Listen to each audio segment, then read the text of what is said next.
Big one tonight. Kamala Harris and Tim Walz are hosting their biggest rally yet, this time in Arizona. The capacity of the arena that this rally will take place in is 20,000. This is, again, the biggest rally yet, and already it's completely sold out. So I thought we would take this opportunity while we wait for the rally to actually begin to just get a better look at what we're actually looking at in terms of what this rally crowd looks like. And normally I wouldn't care, but, well, there's a certain somebody who takes to heart the fact that his crowds are dwindling compared to Kamala Harris's and Tim Walz. So, look, this isn't us that decided that crowd size was the most important thing in the world. This wasn't our fight to pick, but since the fight has been picked, might as well just finish it. So let's take a look first off at some video footage that we're seeing from inside of the arena, and this is in Phoenix, Arizona.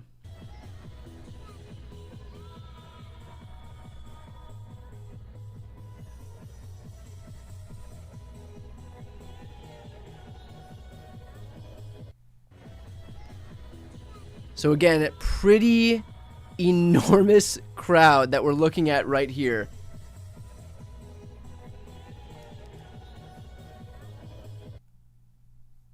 I think we have some other footage here. Let's check out this. A completely packed arena, completely sold out.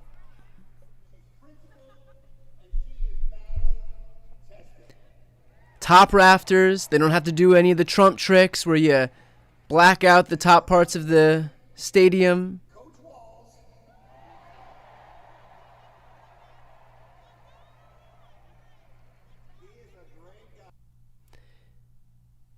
And here's some photos from the event. Again, a completely packed arena. Here's another one from the top rafters. Whew. Tell you what, I wouldn't want to be a plate in Mar-a-Lago at this point. Of course, Donald Trump is holding a competing rally, and that's taking place in Bozeman, Montana. And the reason for that rally is clear. He's trying to help Republicans win that Senate seat that John Tester is fighting to hang on to in Montana. Something tells me that his rally in Bozeman, Montana is not going to be quite as big as the rally crowd that we have right here in Phoenix, Arizona. Also, this is especially important because it comes in the immediate aftermath of some polls showing that the race has actually turned in Kamala Harris's direction. I believe the last poll that we had was a high ground poll that shows Kamala Harris up 3 points in the state of Arizona. There was also a poll just previously, about a week ago, that showed her up 1 point in Arizona. The two previous polls had shown Donald Trump up 2 points and 5 points. So again, the momentum is clearly only going in one direction. And we've seen this before over and over and over again in state after state, in national poll after national poll. The momentum is very clearly only going in one direction as far as all of these polls are concerned. So that is good news for the Harris campaign. And the reason that they're doing these rallies is so that they can keep up the enthusiasm, keep up the energy. And it seems to be continuing to progress in exactly this way. We have seen bigger crowd after bigger crowd after bigger crowd at each subsequent venue. You'll remember, of course, the Philadelphia rally. There was one in Detroit. There was one in Eau Claire in Wisconsin after that. And so now we are here in Phoenix, Arizona, with a massive, massive crowd getting ready to see Kamala Harris and Tim Walz take the stage shortly.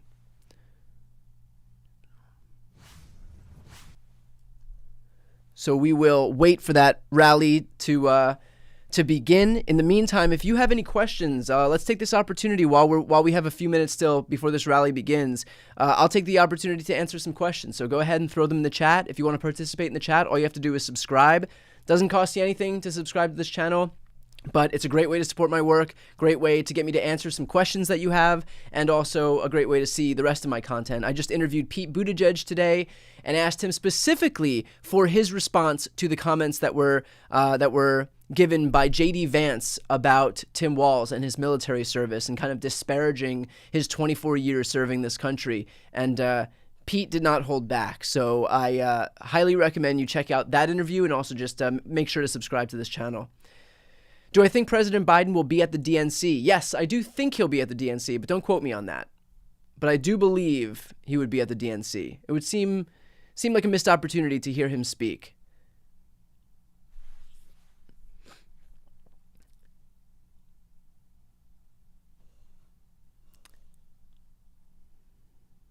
Can they keep this momentum up until November?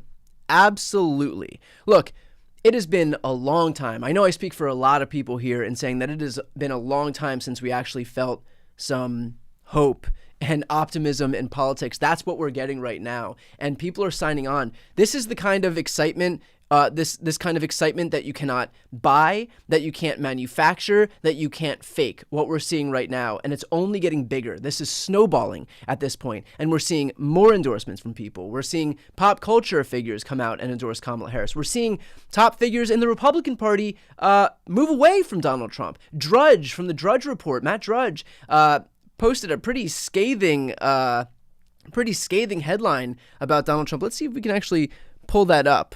Let's see. Let's go to Drudge.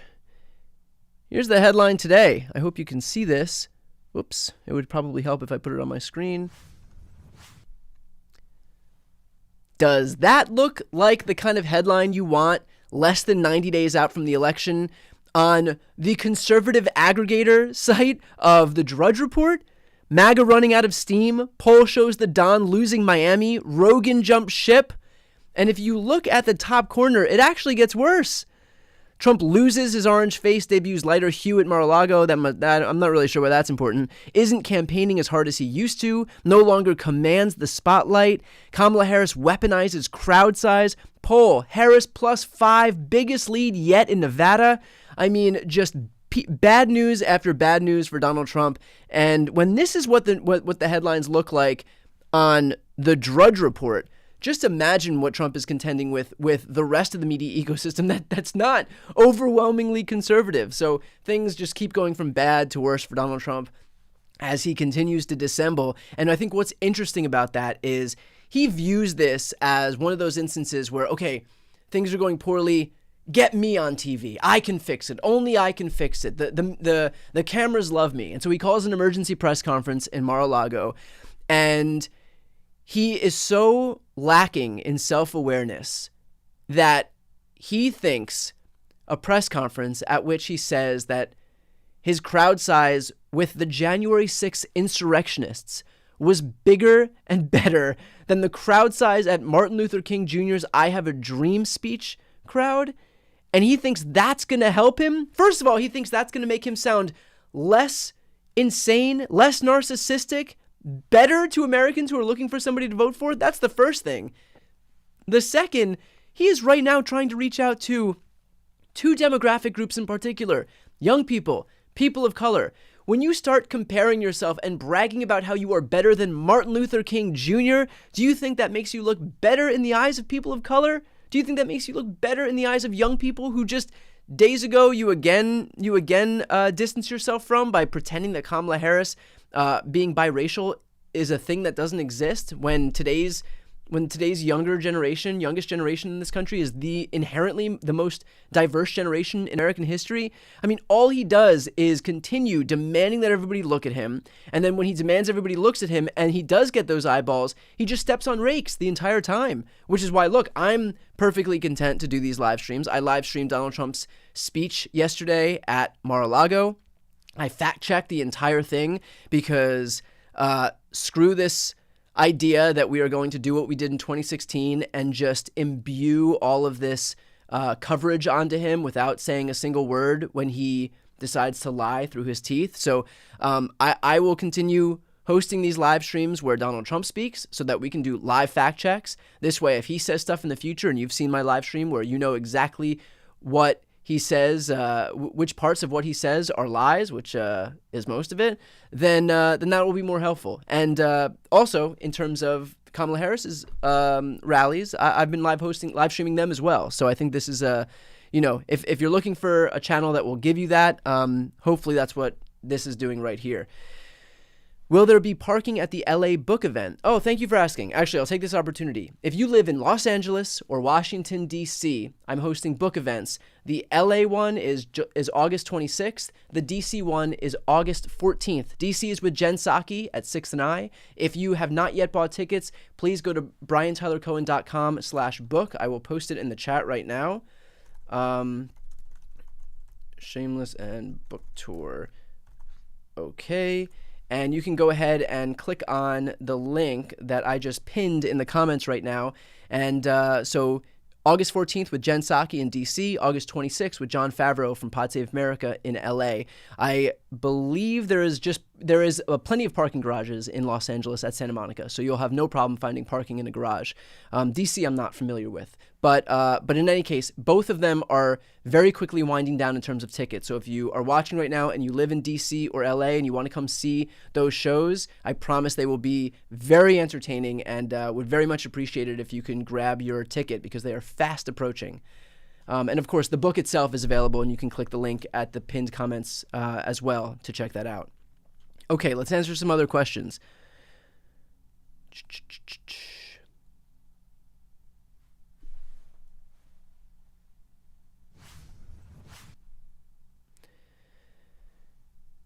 Do I think the Republican Party will now want to replace Trump? I guess that matters whether you're asking, it depends on whether you're asking publicly or privately. Publicly, not a chance. These people exist to grovel at the feet of their God King. Not a shot in hell that they will ever call for anything that could be considered even 1 inch left of center when it comes to total, complete fealty. They have hitched their wagons to Donald Trump's.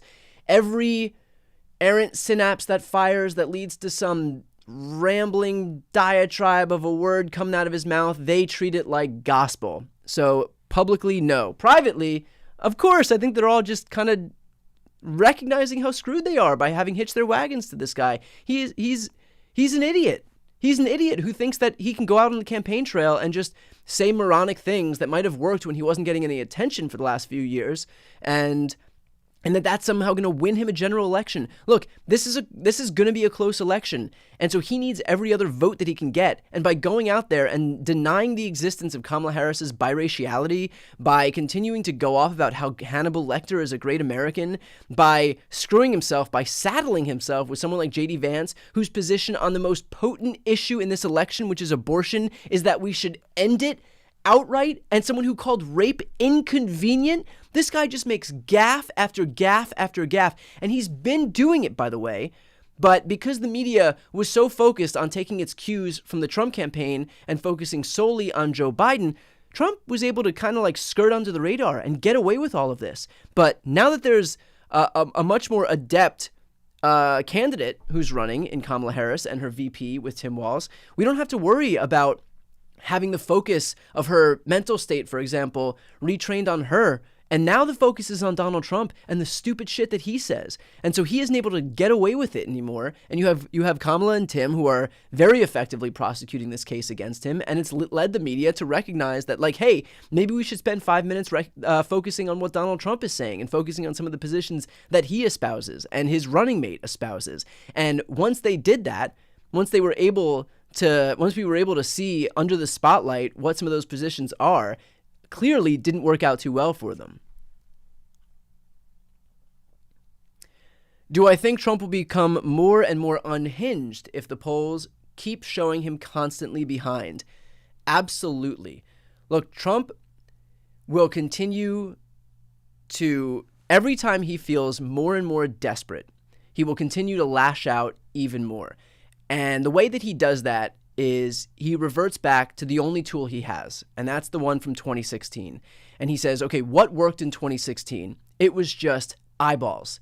That's it. Didn't matter what I said, didn't matter what I did. As long as there is attention on me, I will win. That's all I know. It's like his Pavlovian response. He has been trained to think that so long as he can set himself on fire and get the news media to pay attention to him, then it's going to redound to his ultimate political benefit.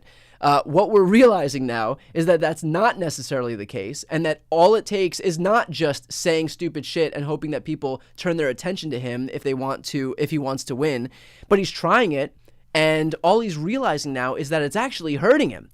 And far from doing what it did in 2016, which is clear the field in the Republican primary and ultimately lead him to victory, now he's recognizing that every time he opens his mouth, it's just getting worse. Will that mean that he changes his ways? No, he's just going to revert deeper and deeper into the one strategy that he knows, which is to continue lashing out, saying crazy stuff, trying to wave his arms so he has some attention on him and that people train their cameras on him, and then he'll continue to say stupid stuff and push people farther and farther away. So it's this vicious cycle that he's engaged in right now. It's not going to end well for him, and already we're seeing the polling swing rapidly in the direction of Kamala Harris. So he can keep trying it, and I'm perfectly happy to broadcast it when he does continue to dissemble. But how that's a winning strategy beats me.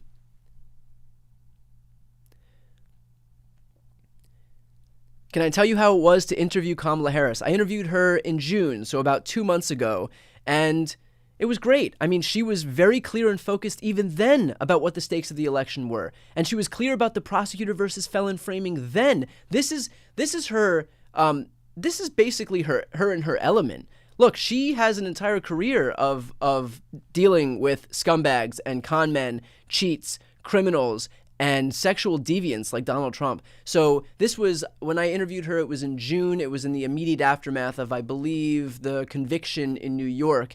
And so, look, when she says that she knows his type, she knows his type, and that was her tack even back then, a couple months ago. So she knows exactly who Donald Trump is, and she is, for that reason, uniquely situated at this moment in time to be able to prosecute the case against him. No pun intended. So otherwise it was great. I mean, she was lovely. There's not something I could even come close to saying bad about my interview with her.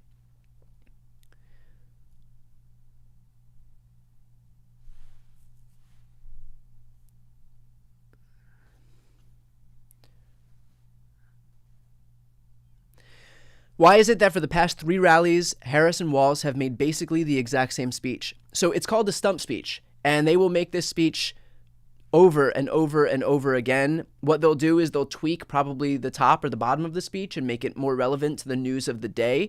But we're going to hear a lot of the same stuff and some new stuff. And that's how it works, basically, in campaigns. That's how it's always worked. It's a little different now because now we have the opportunity to live stream this stuff and broadcast it to the entire country. But here's what I would say about that. And this is a point I've made in previous live streams.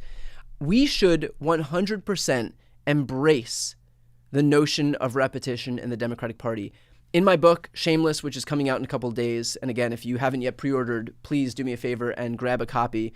It's a great way to support my work. I don't put any of my content behind a paywall, and I don't do host-read ads or advertising or sponsorships on this channel, and I won't. It's pinned at the top of the comment section right here. In my book, I actually talk about the one thing I would give Donald Trump credit for is his embrace of repetition as a rhetorical device. I mean, think about what we've heard Donald Trump say. Make America great again. Build the wall. Lock her up. It's these short, pithy sentences that he repeats over and over and over to the point where they are seared into our brains, for better or for worse. Mostly for worse when it comes to Donald Trump, but they are seared into our brains just by virtue of him repeating them so damn much. But Democrats have failed to do that. There's a part in the book where I talk about how Al Franken has this joke where he says Democratic bumper stickers are usually end by saying continued on next bumper sticker. And it's true. Think about what we did with Obamacare, with the ACA, where we got into the depths of talking about the intricacies of Medicare Part D. You can't win any voters that way. And think about what Republicans did. They vilified it by talking about death panels. Easy to understand and evocative. Death panels. Ironically enough, now judges are deciding whether or not women can get abortions, which will determine their own health. So Republicans literally ushered in death panels 10 years after they fearmongered about it with the ACA, but we'll leave that for a conversation for another time. But what Democrats are doing now is recognizing the importance of repetition. Think about we're not going back. Easy to understand, simple, evocative, and good on them for repeating it over and over and over. And now, by comparison, this 10-year-old chant that Donald Trump loves to bring forward of build the wall and make America great again and lock her up feels flat and lame. I mean, lock her up. Donald Trump is facing sentencing on September 18th, and he's going to have the audacity to start a chant of lock her up? He's a literal criminal running against a prosecutor. Man, you couldn't get a less fortuitous campaign slogan than that. So I think when we hear a lot of these elements of Kamala Harris and Tim Walz speeches being repeated, we should embrace it, because think about it this way: we're not if we've heard this stuff before, we are not necessarily the target audience.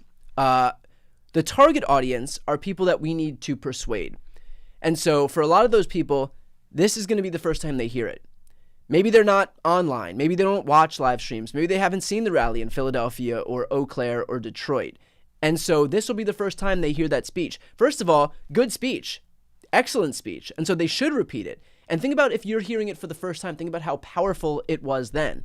We want it to be that powerful for those people who are seeing it the first time. For the rest of us who've already heard it, let us have these words seared into our brains for the third time, fourth time, fifth time. This way, when we go out there and we talk to our circles of people, we have the tools that we need to be able to convince them and act as tribunes for Kamala Harris and Tim Walz when they go out there and they make their case. Then we've heard it so many times that we could start making the case. That's why I do repetition on my channel. I mean, if you've watched my videos, you know that I've spoken about the accomplishments of this administration, the Democratic administration right now, and how it's the American Rescue Plan, the Inflation Reduction Act, the CHIPS Act, the PACT Act, the Infrastructure Law, the Gun Safety Law, the Violence Against Women Act, codified marriage equality into federal law, 16 million jobs, brought unemployment down to a 50-year low, inflation is down, wages are up. I repeat that over and over so that when people ask, what have Democrats done in office, you can say it. And it doesn't just have to be, I don't know. Or worse, Donald Trump can pretend like he accomplished something other than just passing a tax cut for millionaires and billionaires and then stripping women of their reproductive rights. So it's important to be informed, and I think repeating this stuff over and over is going to help make sure that people have the tools they need to talk to the people in their circles and make sure that they're well informed.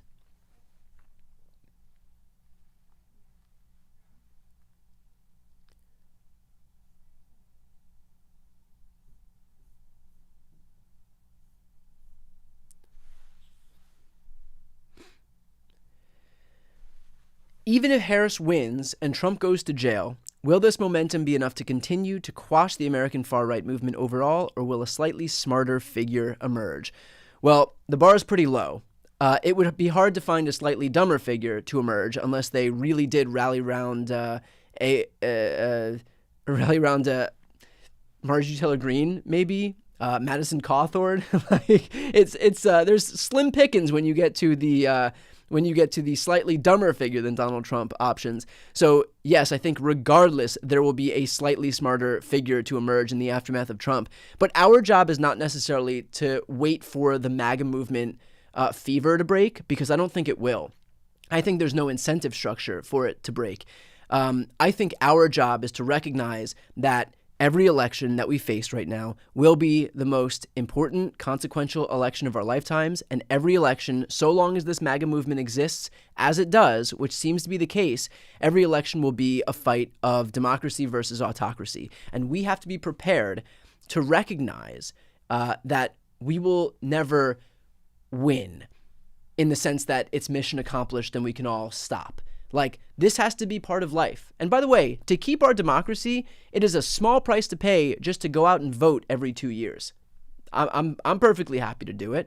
And if it means that we get to continue to enjoy our democracy and not descend into autocracy or authoritarianism, that's perfectly fine. But we have to come to terms with the fact that this fight is never going to be over, and that there will very likely be a far-right movement very much in the vein of what we're seeing right now, because this is the majority of the Republican base. And so the only figures that are going to emerge from Republican primaries are not the Mitt Romneys or Liz Cheneys or Adam Kinzingers of the world. Those people are excommunicated.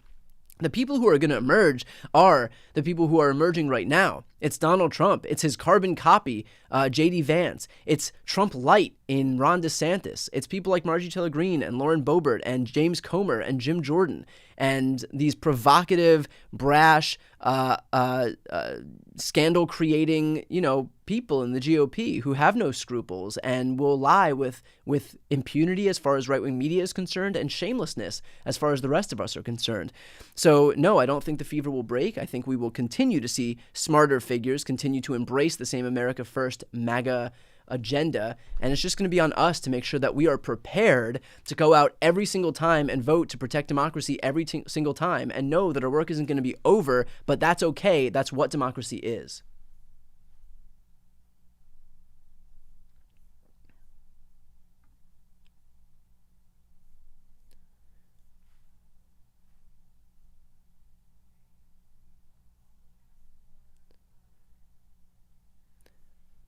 Let's check one thing real quick. I just want to make sure that we are not seeing this rally on any other channels. So just give me one quick second. Okay, it looks like we do have some speakers beginning, so let's do this.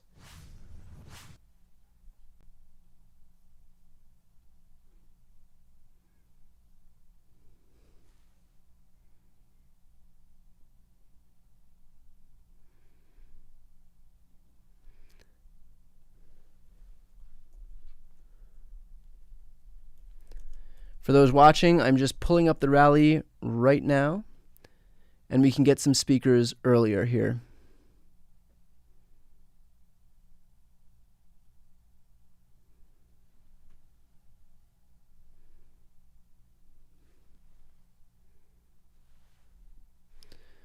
Actually, it looks like in terms of the live stream, we don't have that yet. Let's just make sure. Yeah, right now we have an empty podium, so with no audio. So I think we're okay for the time being, and we can stick with the stream that we have as we await this rally stream to begin for Kamala Harris.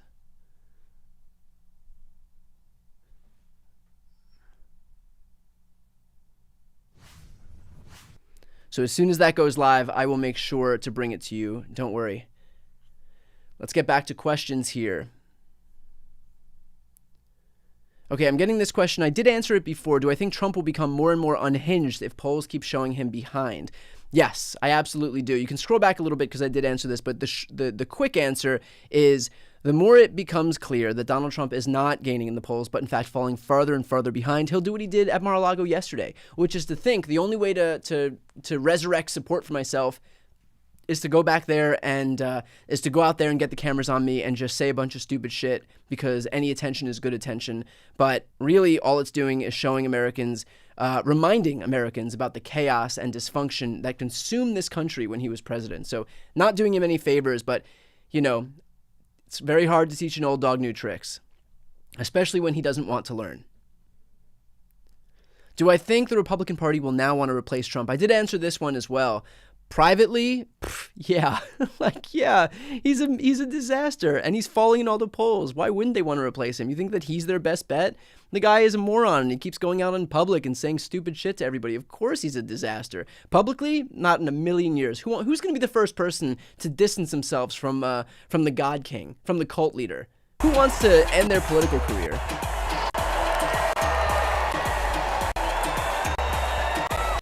All right, so we have Ruben Gallego.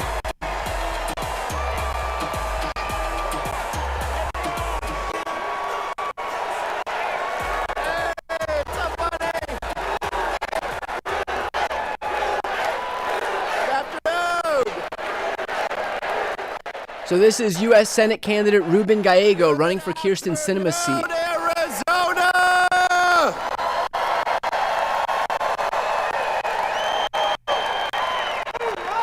It is so good to be here with my fellow Arizonans. For those of you who don't know me, my name is Ruben Gallego. I'm a dad, a husband, a congressman, and next to be your U.S. Senator.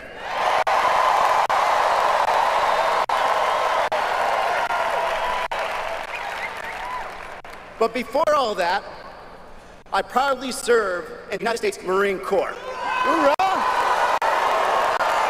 Hoorah! Yep, yep. I had the honor of fighting for my country alongside my brothers in Iraq. I know the audio is a little bit wonky. This is their feed. This is the official feed from the Harris campaign, so I'm sure it'll get a little bit better. Just bear with it. Is this fight.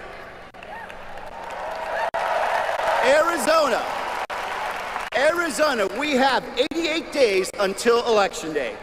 And this excitement, this enthusiasm to fight for a better, a brighter Arizona together is what we need. Juntos y unidos, siempre.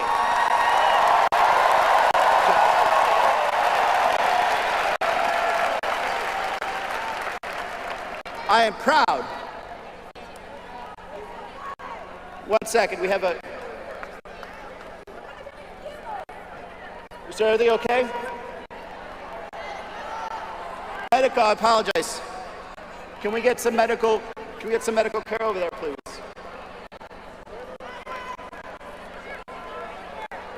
Are you okay?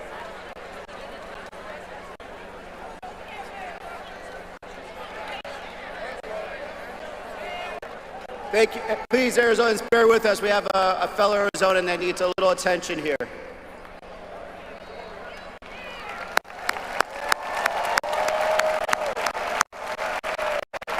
There we go. Thank you also to our first responders for reacting so quickly. Let's give them a round of applause.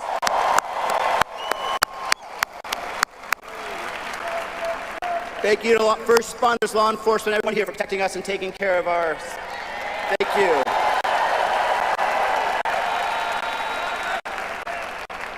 This is a very good example of what Arizona is. We took care of each other right now. We asked for help. We said that we were going to take care of a fellow person. That's what we're bringing here today. Together in 88 days. Together in 88 days, we can bring that better Arizona forward.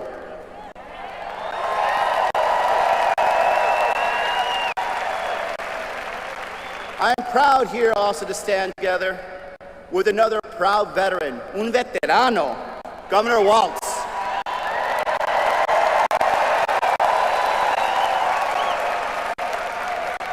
A man who has spent his career proudly serving his community. A teacher, a football coach, a soldier in the National Guard, a patriot. I got to know the governor in Congress.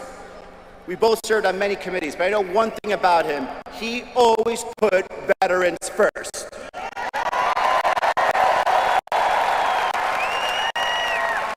And he is going to proudly represent us alongside our next president of the United States, Kamala Harris.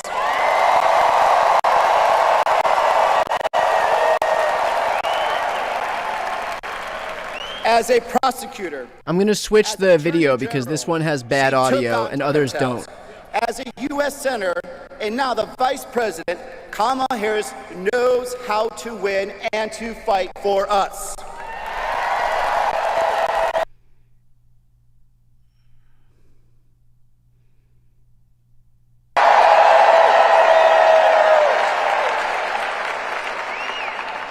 Look, Arizona, we are at a crossroads.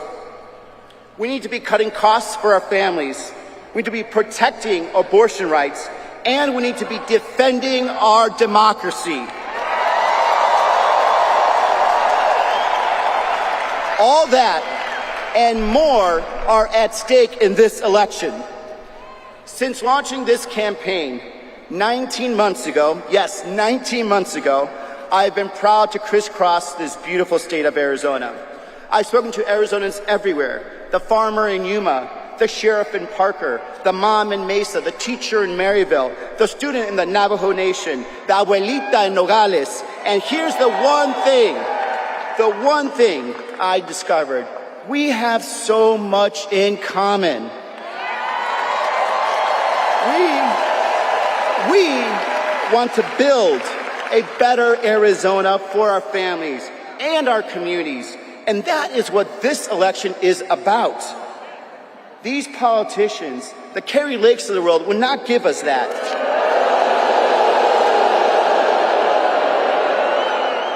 She and they will divide us. She'll ban abortion and not look back. She'll put Medicare on the chopping block. And she has been very clear that she will not do anything to have true solutions to the border. This is the same person that is still trying to declare herself governor 2 years after losing an election.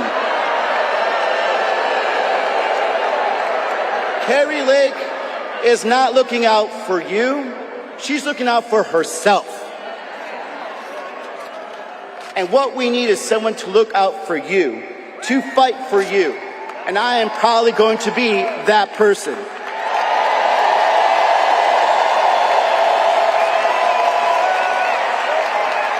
Because no matter what, and everyone knows it, once a Marine, always a Marine. And I never back down from a fight.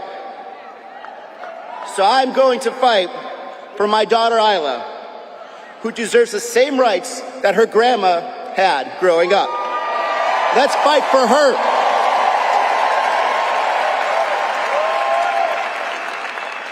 For my mom, who struggled to put food on the table, keep us in our safe apartment, and fight for a better future. Let's fight for her. For my son Michael, who deserves the brightest future that I can give him, that this country can give him. Let's fight for him. In the Marines, they teach you a lot of things, but one of the most important things to teach you, if you fail to plan, you plan to fail. So here's what we're going to do in the next 88 days. Let's defeat Kari Lake.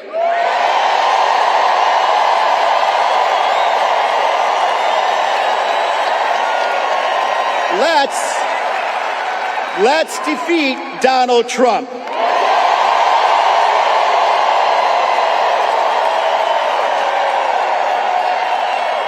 Let's fight for a better future for Arizona. And let's go win. Let us show them who we are in Arizona. Show them that you don't dare to come and try to take our rights, our freedoms, and our future away.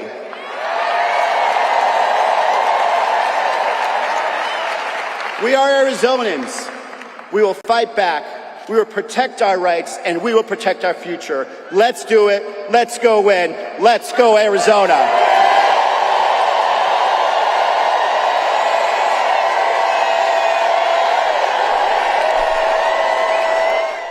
Ruben Gallego is a kick-ass candidate, and he's running against one of the most extreme candidates in the entire country, and that is Kari Lake, who is so extreme that she thinks she's such an election denier that she thinks she is the current governor of Arizona, and yet perplexingly also running to be the next senator of Arizona. So it'll be amazing to see her hold two positions in a few months, both of which she lost.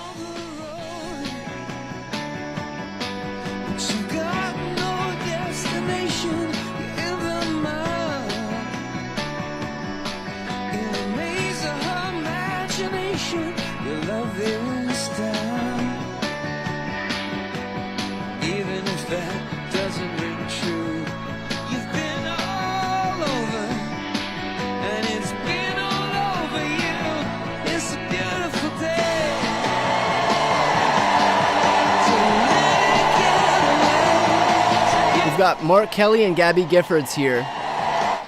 Mark Kelly was on the short list to be vice president. Hugely popular in Arizona, as is Gabby Giffords.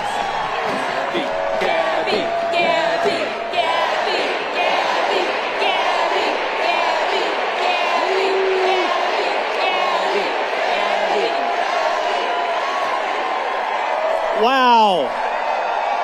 What a crowd. What a crowd.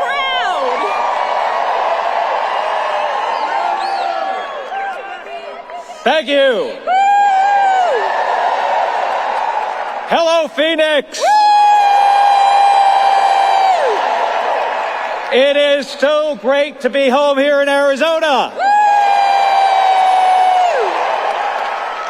And Gabby and I are so excited to be with all of you today. And to welcome our next president and vice president.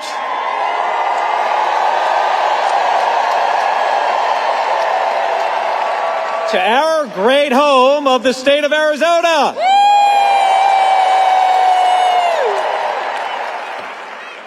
So, Gabby and I played rock, paper, scissors to see who could speak first today. And guess who won? You're right. My wife, the woman who inspires me each and every day and teaches me to never give up.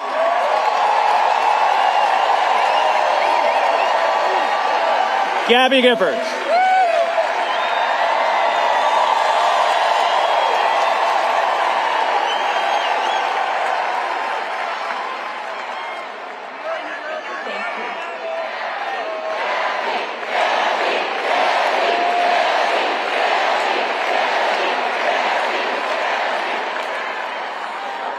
Our lives can change so quickly. Mine did when I was shot. But I never gave up hope. I chose to make a new start, to move ahead, to not look back. I'm relearning so many things, how to walk, how to talk, and I'm fighting to make the country safer.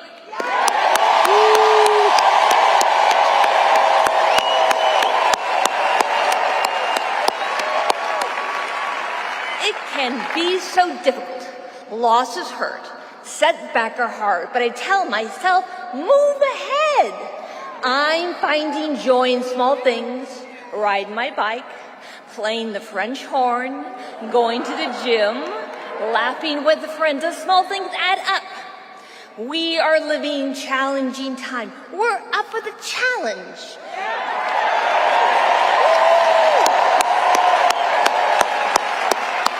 My own recovery has taken years. Many, many, many people helped me along the way, and I learned so much. I learned that people care for each other and work together. Progress is possible. A world is possible.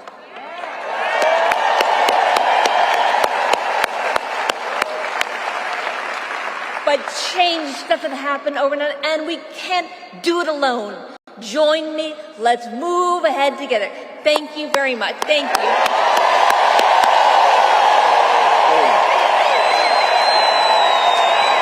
Gabby Giffords, everybody.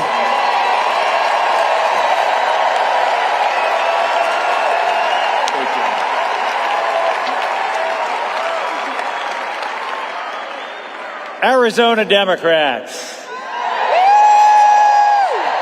Now, we've done a whole lot of winning over these past few years, haven't we? And I don't know about you, but I think we're ready to keep winning. We are going to keep winning with Kamala Harris and Governor Tim Walz.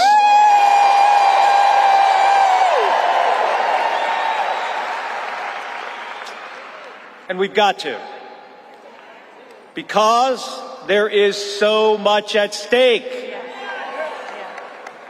Whether our kids grow up with the same rights and freedoms as the generations before them,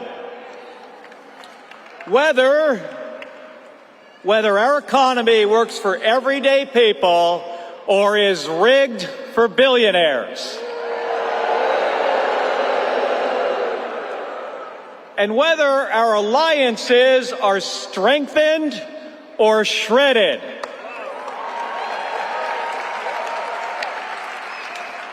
And that's why we have to elect Kamala Harris and Tim Walz.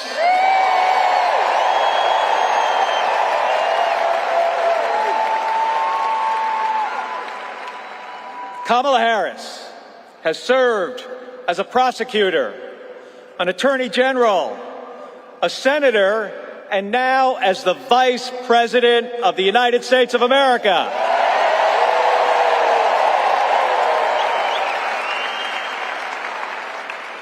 She is the leader we need to take our country into the future.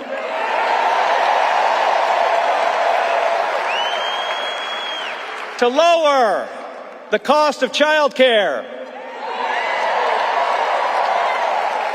To restore reproductive rights.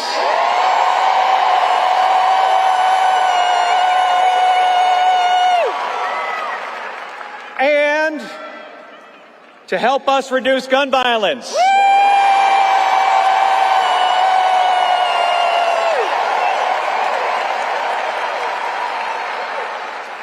And Tim Walz.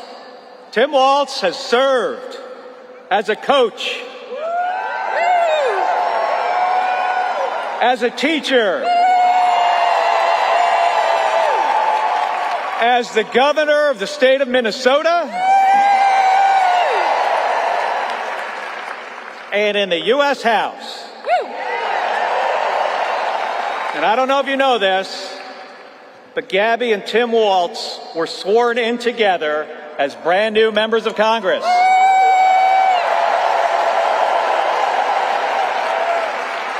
Right? Yes. Right.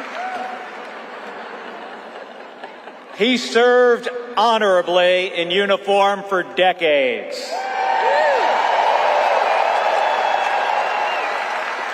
And Tim has brought that experience to everything he has done since.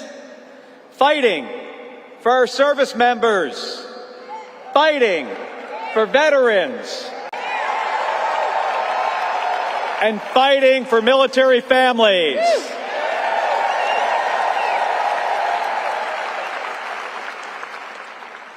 Now, that's not something I expect that Donald Trump would understand.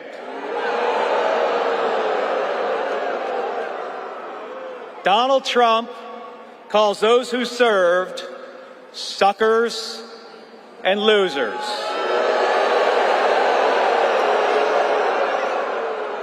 And he has zero respect for any of us who have worn the uniform.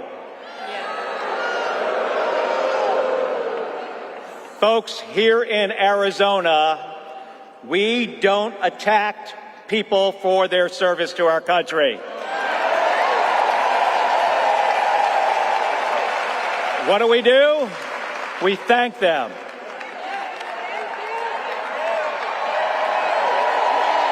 Right? So, how do we help Vice President Harris and Governor Walz win this election?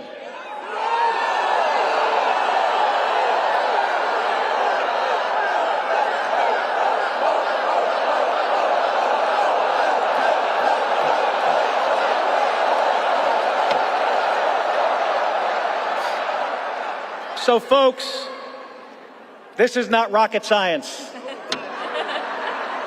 And I know a little bit about rocket science.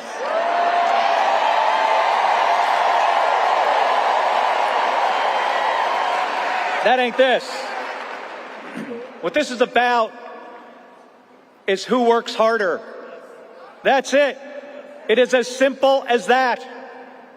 And here's the thing. I've flown in space 4 times.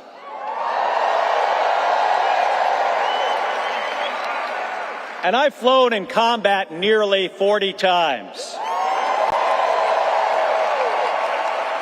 But folks, not once did I do any of that by myself. It takes a team of people working together to accomplish a mission. It's always been that way. Now, I may be a Navy guy.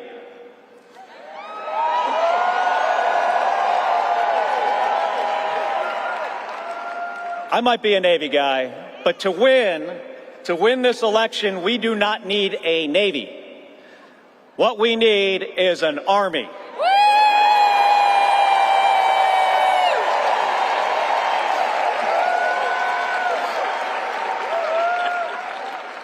Now, here's the good news. Our future vice president, he's an Army guy.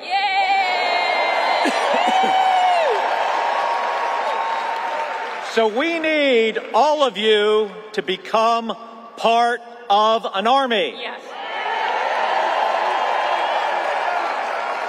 An unstoppable army that can get this team through the trenches and across the finish line.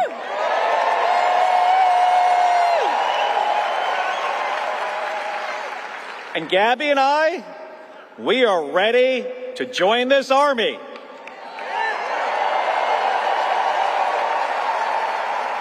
Are all of you?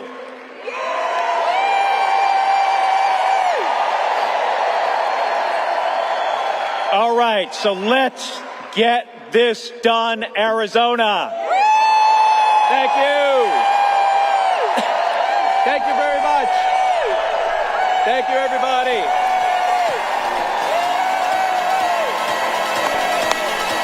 One more time. Thank you.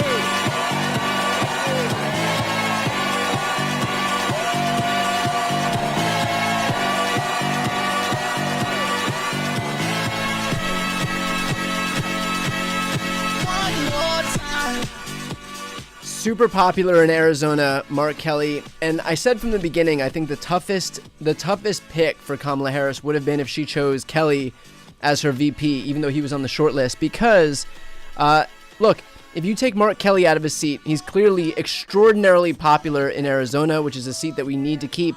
He would have been replaced. There would have had to be a special election in 2026. So not only do you have to defend the seat per usual in 2028 with perhaps a lesser candidate than Mark Kelly, but you have another election in 2026, which means more resources go to that. More resources go to defending a seat in an off-year election cycle that we otherwise would have been able to hold no problem. So ultimately, I think it's in our best interest that it was not Mark Kelly as the VP pick. And also, Tim Walz has been absolutely crushing it. So I think just unto itself, it was clearly the right decision. But just further confirmation that Mark Kelly is definitely well situated in the Senate seat that he's in right now. I'm not sure who we're seeing next, but I do believe there is the possibility that it could be Tim Walz next. For those watching right now, if you are enjoying this live stream, I'll never put my content behind a paywall. Best way to support my work, quite simply, is just to hit the subscribe button. About half of you watching right now are not yet subscribed. So if you're not yet subscribed, please just do me a favor and hit the subscribe button. This way you can catch more live streams like this one, as well as Trump press conferences that I can assure you will be fact-checked in real time, as well as interviews in my regular content. I just interviewed Pete Buttigieg today. That went up about an hour ago, where he responded to the attacks against Tim Walz by J.D. Vance on his military record. So I can assure you, if you have not yet seen that, you might want to check that one out. But again, yeah, if you're not yet subscribed, please do me a favor, support this channel, and hit the subscribe button. Music's got me feeling the need. Yeah. Also, kind of amazing just to see. I know I speak for everybody when I say that it is so amazing to see Gabby Giffords up there. Just kind of a miracle. I mean, not kind of a miracle. It's a miracle.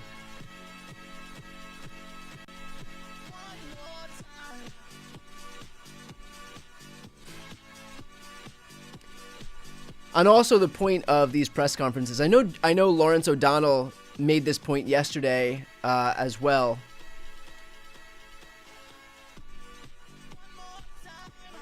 About the extent to which the media is dropping the ball right now by covering Donald Trump in exactly the same way that it did back in 2016. And that is these fact-check-free press conferences where they lavish attention onto him, and then only afterwards does somebody come and do some type of muted, half-baked fact-check when everybody stopped paying attention. So I made sure that for his Mar-a-Lago press conference, where we had 65,000 people watching in real time, and ultimately almost 1 million people watched the video afterwards, that I was doing fact checks in real time, because I think we are long past the point where we need to just continue to heap attention onto Trump, let him lie with impunity, and then wonder why Americans are misinformed.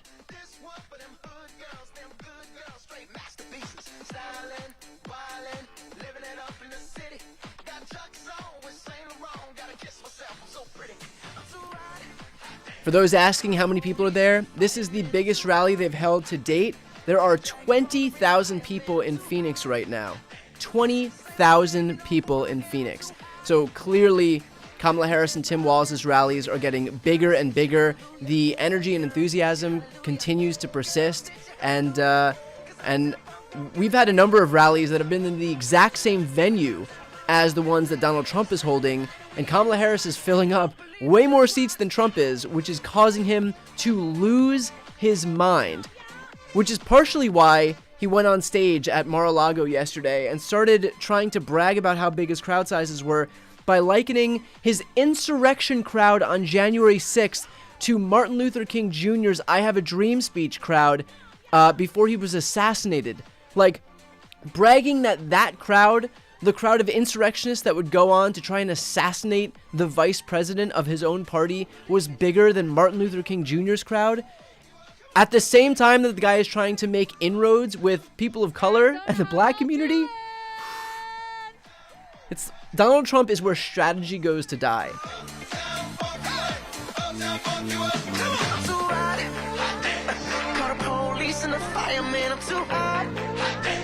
Make a dragon wanna retire, man, I'm too hot. Say my name, you know who I am, I'm too hot. And my band bought that money, break it down. Girls hit you, hallelujah. Girls hit you, hallelujah. Girls hit you, hallelujah. 'Cause Uptown Funk don't give it to you. So we seem to be just moments away. I believe the next speaker will be Tim Walz, if I'm not mistaken. And that should happen momentarily. So if you're watching and getting ready to see them, this is the main attraction now.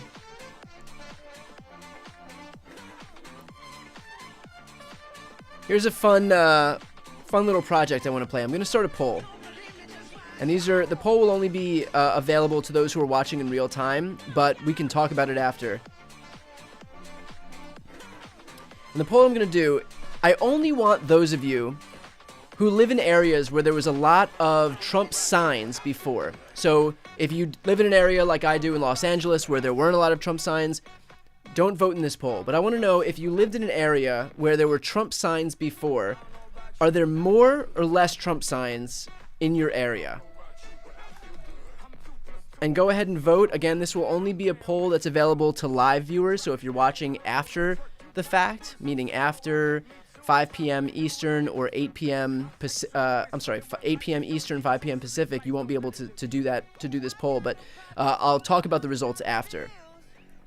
So only vote if you live in an area where there were Trump signs before. I don't want to hear from people in New York or Manhattan or Los Angeles or Chicago. I want to know if you live in places where you were just completely bombarded with Trump paraphernalia. Already, we have 3,000 votes. 90% of you, and these are only people who live in areas where there were a lot of Trump signage before, 90% are seeing less Trump signs than they did before. That is wild. Almost at 4,000 votes. And we're seeing the same percentage, 89 to 11. If that is not a testament to the cratering enthusiasm, and look, it's not like we can just take from one small piece of anecdotal data whether this election is going to be won or lost by Donald Trump or Kamala Harris, just like how we couldn't look at boat parades during 2020 and just decide, oh, there's a lot of boats with Donald Trump's name on it, he's going to win the election. But it is an interesting proof point that for 5,000 people who voted thus far, and these are only people who live in areas where there was Trump signage before, of the 5,000 who voted, 89% of you are seeing less Trump signage than before. Just a little piece of interesting anecdotal data here.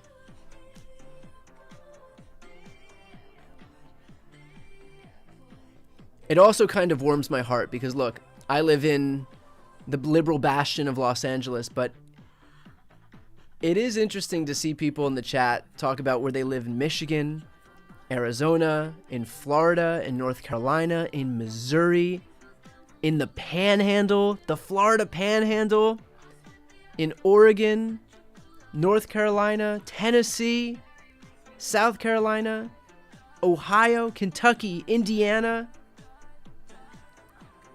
In comment after comment after comment right now, I'm seeing states across the entire country, which are no liberal bastions, Texas, Oklahoma, where people are coming out and saying that there are fewer Trump signs than before.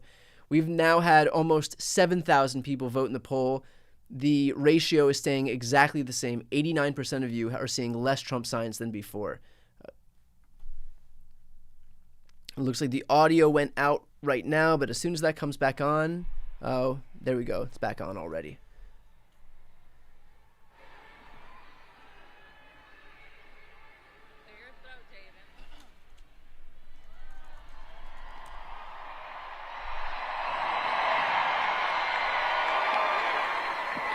Please welcome future Vice President of the United States, There we go. Governor Tim Walz. One last request as he comes on. To support this channel, please make sure to hit the subscribe button. Great way to support what I do, and I will host these live streams as much as humanly possible. Thanks, everybody. And I live in a small town. Paradise, a small town. Oh, small communities. All my friends are so small town. My parents live in the same small town. My job is a small town. Is this not the most likable guy on earth? A complete foil to JD Vance? Hey. Hello, Arizona. Wow. Hey.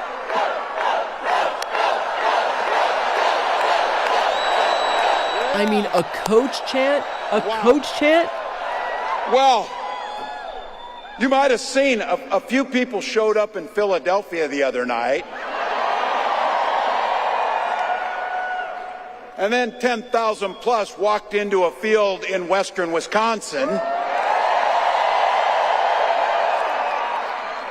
And then on Wednesday, the largest crowd of the campaign showed up in Detroit, Michigan.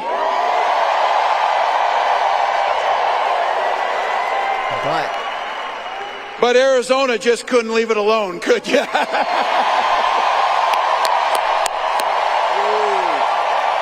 Wow.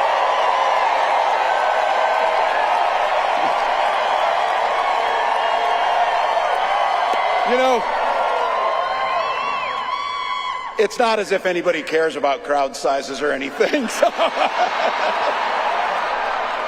Wow. God, do they have Trump's number? Let me begin by giving a few thanks to some people here and a few dear folks to us. First of all, I want to thank Arizona for sharing Senator Mark Kelly and Gabby Giffords with the rest of the country.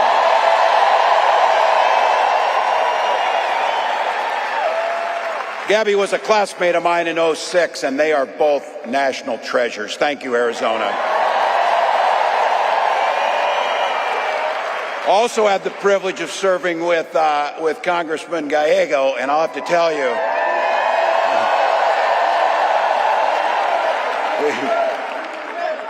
he was an amazing colleague, and I have to tell you, he's going to be an amazing senator. But we get a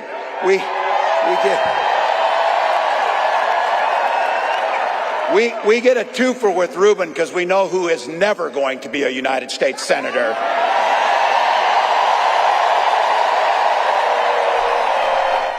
And that is Carrie Lake, who considers herself the governor, even though she lost that race, too. Thank you to each and every one of you. Look, you took time out of your busy lives. You found babysitters. You took time off work. You walked for miles in. Look, I'm a Minnesotan. I'm like a damn snowman. I'm melting here. We walk on water half the year in Minnesota. It's so damn cold. But not you. You came. And you came into this space with neighbors.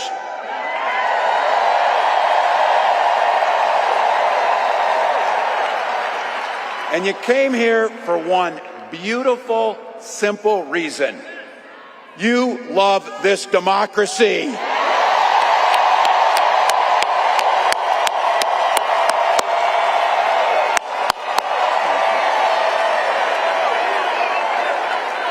I'll tell you what.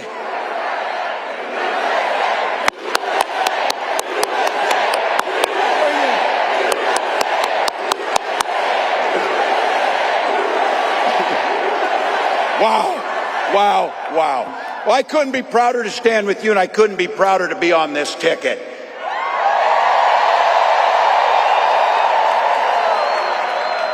You know what's at the end of this little journey? Kamala Harris as the next president of the United States.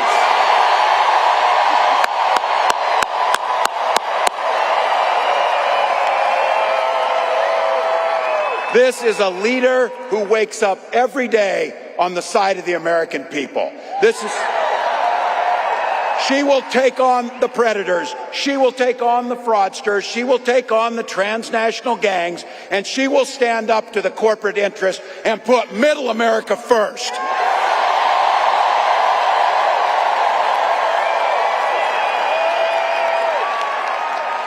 And she's been effective. She's been willing to reach across the aisle no matter what, just to make sure it improves people's lives.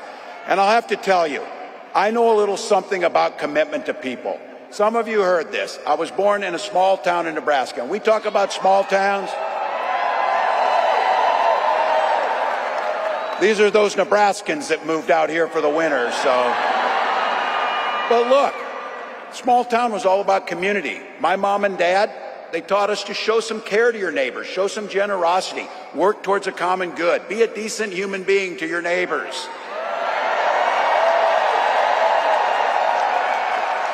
My dad, and some of you know him in here, you had him, a chain-smoking Korean War era veteran, cared about his community, but 2 days after I turned 17, he took me down to join the Army National Guard. And for 24 years, I proudly wore that uniform.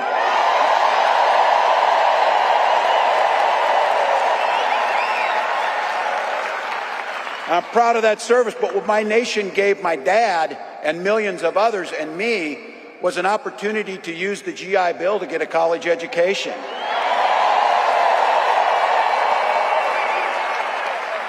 My dad was a teacher.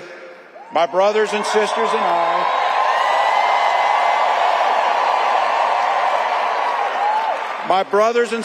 and I all became teachers.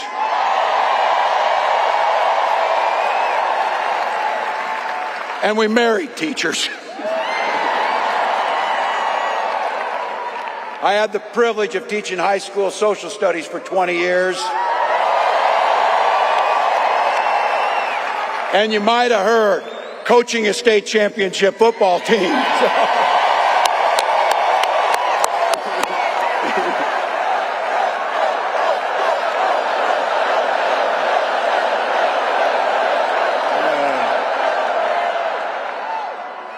Now if the Vikings could just win, that would be the Weber. Well, look.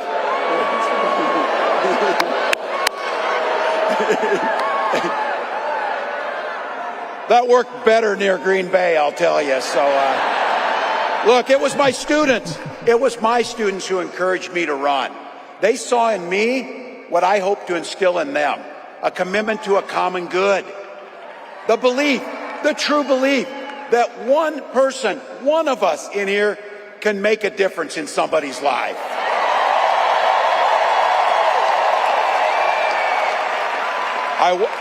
I wasn't very politically savvy because I did not know it when I decided to run for Congress that there had been one other Democrat elected in that district since 1892. But my neighbors believed, and they graced me with an opportunity to serve them in the United States Congress for 12 years.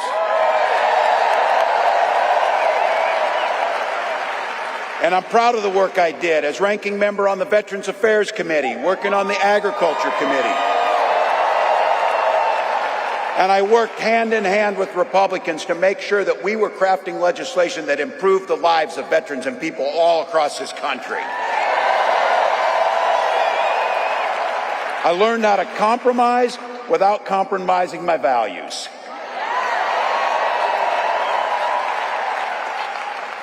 And as governor of the great state of Minnesota, I brought all of those experiences to the challenges facing the state of Minnesota. This idea about a common good, this idea about something bigger than ourselves, this idea of kindness, generosity, and compassion, that this building, which I have been told, by the way, might be the largest political gathering in the history of Arizona.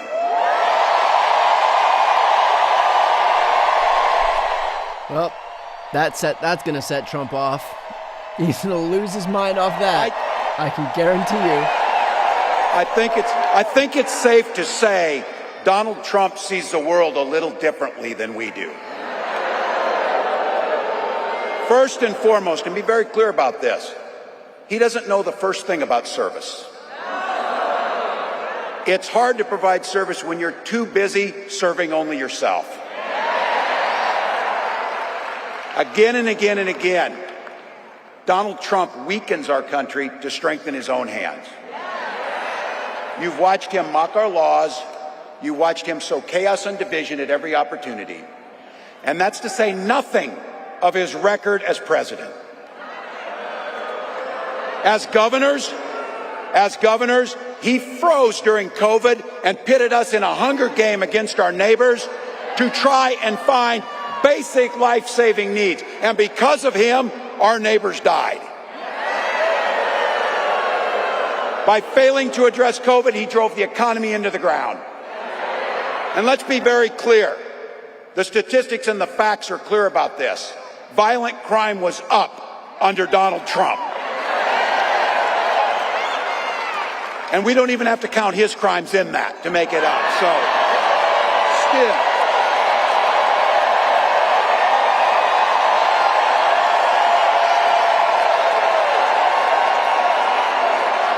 Look, better yet, beat the hell out of him at the ballot box. Beat the hell out of him at the ballot box. Smart. They've been really adept at renavigating the lock him up the gray hairs in the crowd. We know our relatives. Republicans used to be the people talking about freedom. Not this group. When they talk about freedom, it means that the government should be free to invade your exam room with your doctor. Look, in Minnesota, we respect our neighbors and the personal choices they make. We maybe wouldn't make the same choices, but we respect them. And I know in Minnesota and in Arizona and places across this country, you know what makes society work best? Is when you learn a golden rule. Mind your own damn business. Mind your own damn business. We don't need it.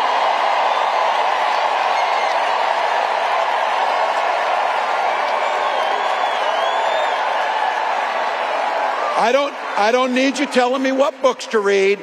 I don't need you telling me about what religion we worship. And I sure the heck don't need you to tell me about my family.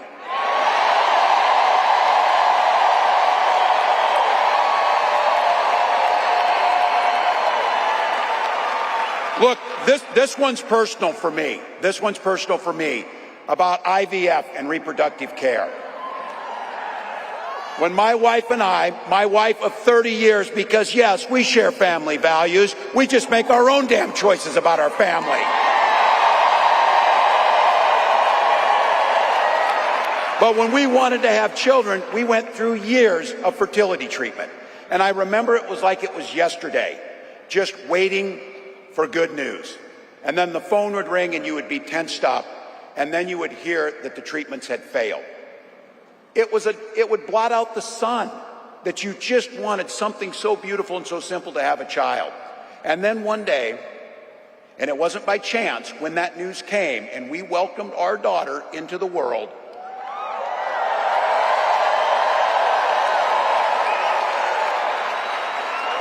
we named her Hope.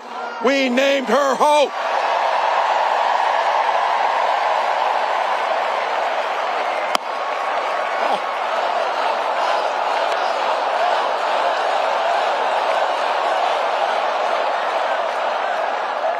I'm not crying, you're crying. So when Vice President Harris and I talk about freedom, we're very clear. We mean the freedom to make your own health care decisions.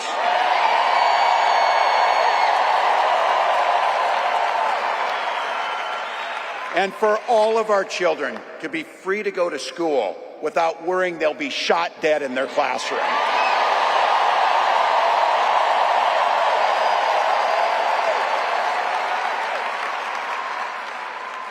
And in Minnesota, believe me, we believe in the Second Amendment, but we also believe in common sense gun violence laws.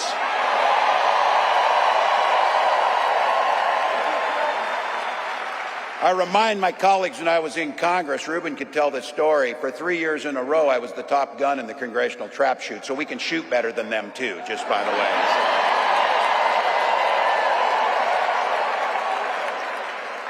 When Vice President Harris talks about freedom, it's when freedom is when education is a ticket to the middle class,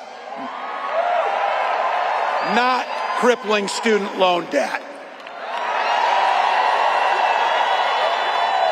And this building and what we believe in, we are people that settle our political differences not through violence, but through voting.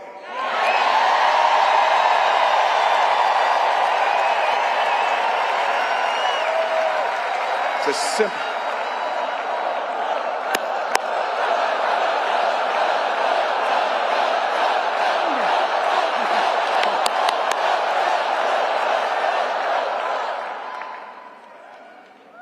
Imagine every person in here is going to vote, and every person in here is going to get 10 other people to vote. And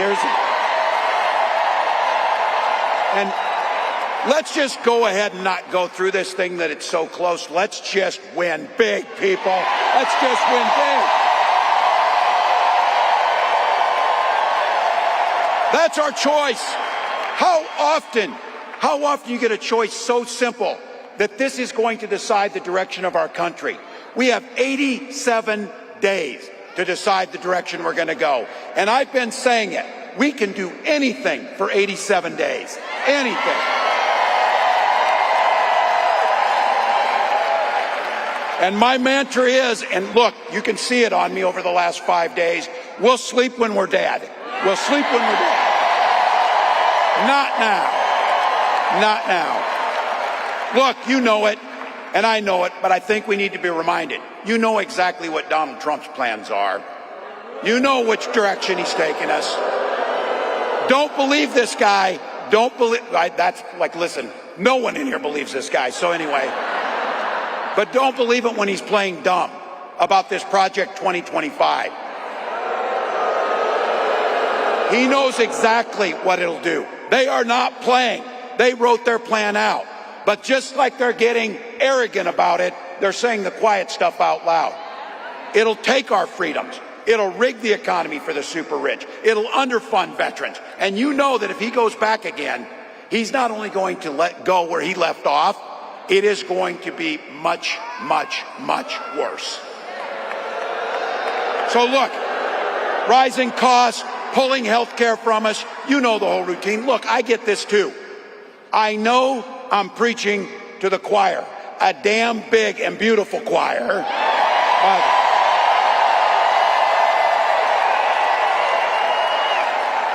But practice is over, people. The choir needs to sing. The choir needs to sing.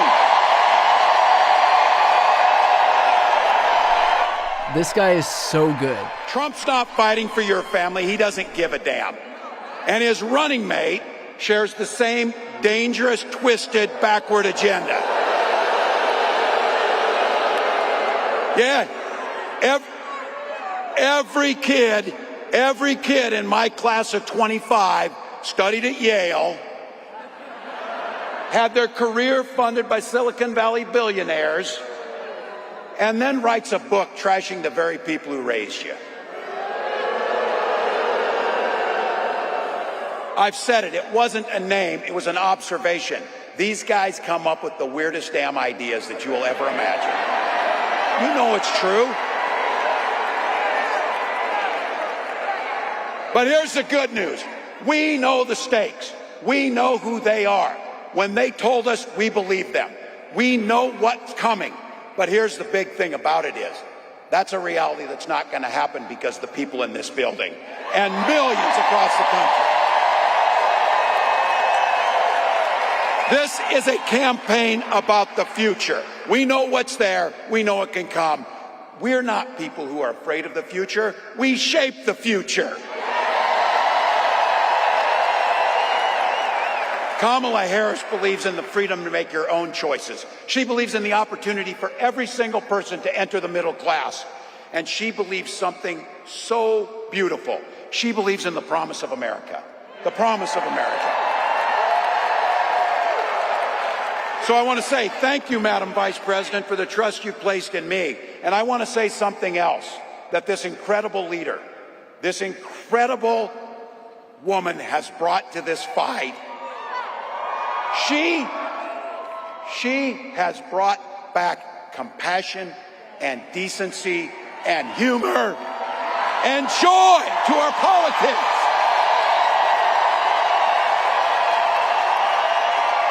So Arizona, bring that joy with you, bring those smiles, bring that positive future as you join me in welcoming the next President of the United States, Kamala Harris. Freedom, freedom, I can't move. Freedom, cut me loose. If that doesn't get you fired up, I don't know what will. Also, this entrance music is so good. Won't let my freedom rot in hell. Hey, I'ma keep running 'cause the winner don't quit on themselves.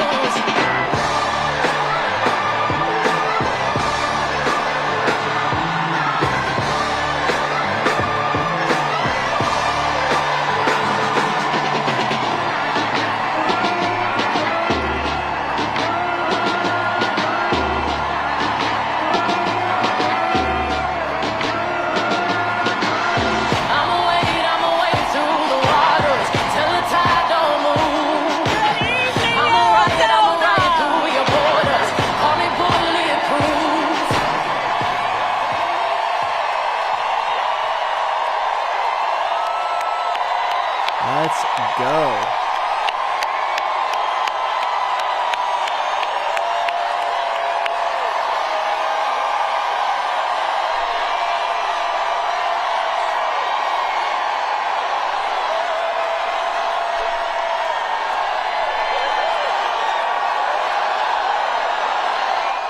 That's what 20,000 people sounds like.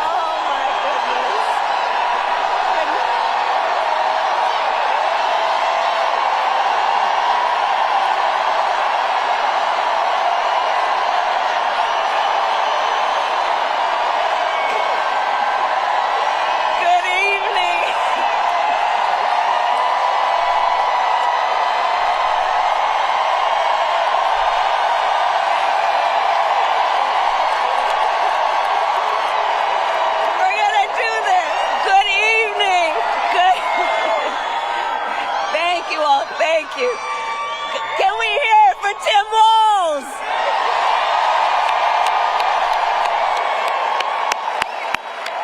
Oh my goodness. Oh, it's good to be back in Arizona. Good evening, everyone. Oh my goodness. Thank you all so very much. Oh, it is good to be back. Let me just say, let me just start by thanking everyone who is here. Thank you all so very much. All of you. We're going to do this. We're going to do this. We are going to do this. Yes, we are. And I want to thank all of the incredible leaders who are here, including Congressman Greg Stanton, your next United States Senator, Congressman Ruben Gallego, and my dear friend, United States Senator Mark Kelly. And let me just say, as Arizona knows, Mark is an extraordinary leader who has dedicated his life to the service of our nation as a fighter pilot, as an astronaut, and as a member of the United States Congress, and he has given so much to our country. He always fights for the people of Arizona, and I am so grateful, Mark, for your friendship and your leadership.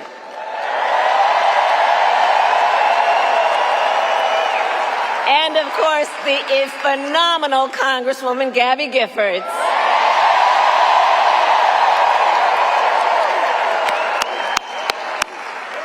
There are also an incredible group of mayors with us today. Mayor Kate Gallego, Mayor Corey Woods, and Arizona co-chair of Republicans for Harris, Mayor John Giles.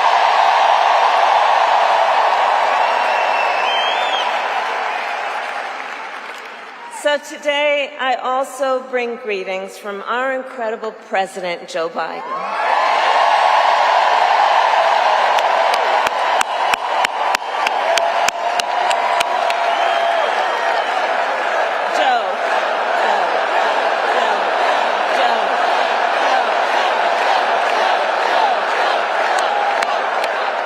And I know we are all deeply grateful for his lifetime of service to our nation, and we thank Joe Biden each and every day for all he is and all he has done and all he has yet to do. Let us thank him always.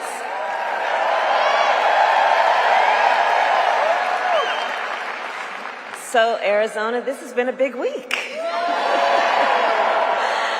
On Monday, I officially became the Democratic nominee for President of the United States.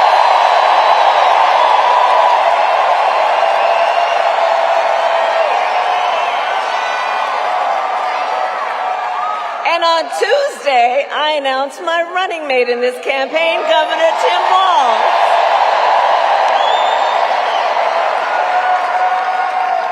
And as you all just heard, Tim has a great record as governor of the great state of Minnesota. And to those who know him best, Tim goes by a few more titles besides governor.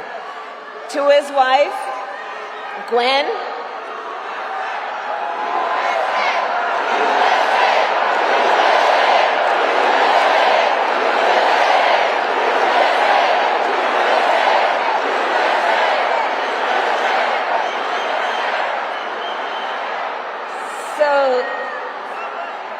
thank you. So Tim, we know him by governor, but you'll soon get to know his wife, Gwen, to whom, you know what? Hold on a second. Hold on, everybody. Hold on. Sounds like there are protesters. So let's see how she deals. We are all in here together. I'm told an extraordinary number of folks who are here together because we love our country. We're here to fight for our democracy.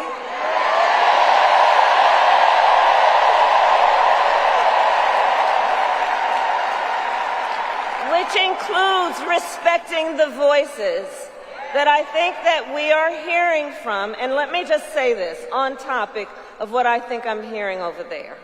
Let me just speak to that for a moment, and then I'm going to get back to the business at hand. Oh, this is interesting. So let me say, I have been clear.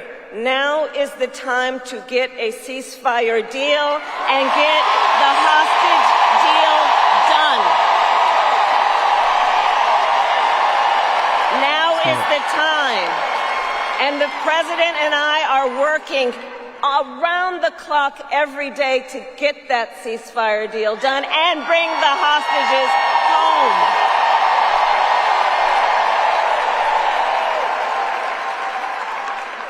So I respect your voices, but we are here to now talk about this race in 2024. That is a pretty good way to have dealt with that. Wow.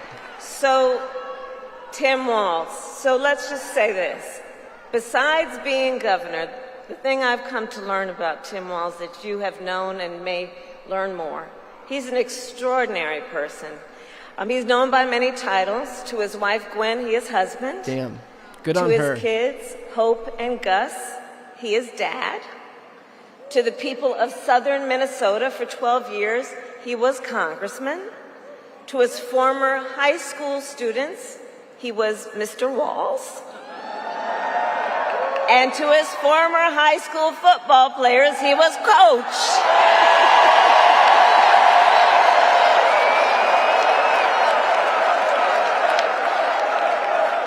And in 88 days, the nation will know Coach Walz by a new title, Vice President of the United States.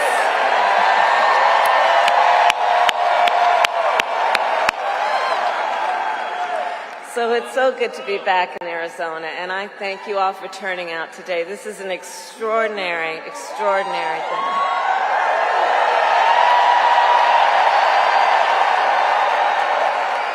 And Arizona, I'll also say this, as exciting as this is, we cannot lose sight of a really important fact. We are definitely running as the underdog. We are the underdog. We are out in great numbers, but we got a lot of work to do. And this is going to be hard work, but I know we like hard work. Hard work is good work for all of us. Hard work is good work. And we will do it with joy. And I know we are all clear about what we are up against. As many of you know, before I was elected vice president, I was an elected United States Senator. Before that,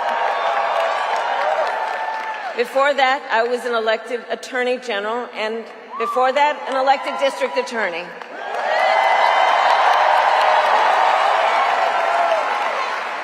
And before that, I was a courtroom prosecutor. So I took on, in these roles, perpetrators of all kinds. Predators who abused women, fraudsters who ripped off consumers, scammers who broke the rules for personal gain. So Arizona, hear me when I say, I know Donald Trump's type.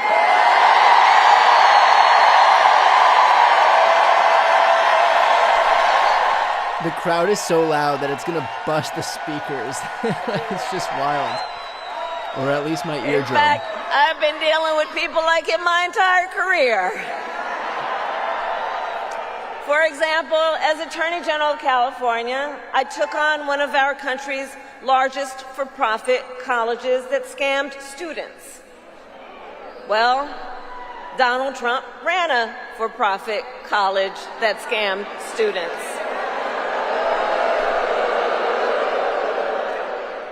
As a prosecutor, I specialized in cases of sexual abuse. Well, Donald Trump was found liable for committing sexual abuse.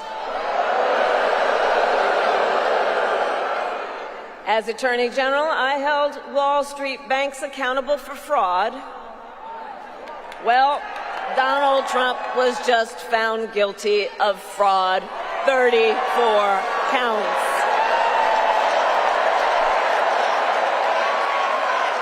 So all of this, yeah, the courts will deal with that. We're going to win in November. We're going to win in November. We'll handle that too. So, but all of this is to say, in this campaign, I will proudly put my record against his every day of the week. Every day of the week.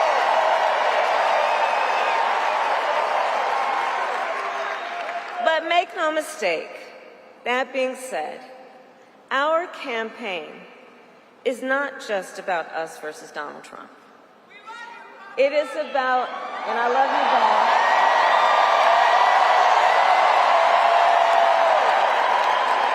Our campaign is about two different visions for our nation. One, ours, focused on the future, The other focused on the past. And Arizona, we fight for the future.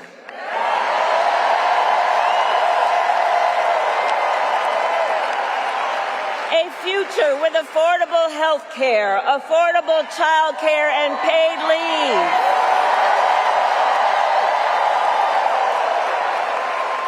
A future where we build a broad-based economy where every American has an opportunity to own a home, to start a business, to build wealth.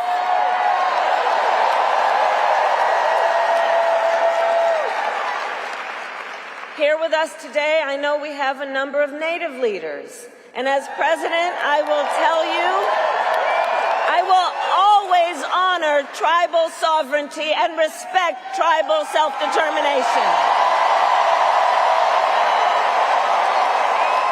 And fight for a future where every Native person can realize their aspirations and every Native community is a place of opportunity.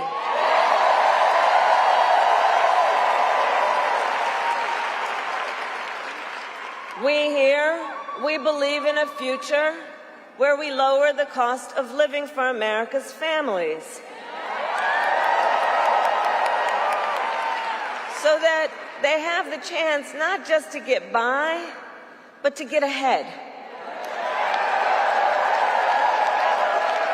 Because look, while our economy is doing well by many measures, prices for everyday things like groceries are still too high. You know it and I know it. When I was Attorney General, I went after price-fixing schemes. And when I am president, I will continue that work to bring down prices. I will take on big corporations that engage in illegal price gouging. I will take on corporate landlords that unfairly raise rents on working families. I will take on big pharma and cap the cost of prescription drugs for all Americans.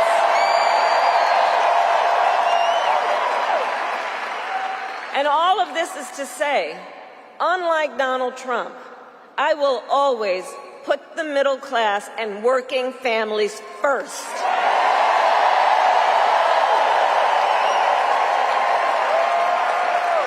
Because you see, Coach Walz and I know the middle class built the United States of America. And when the middle class is strong, America is strong.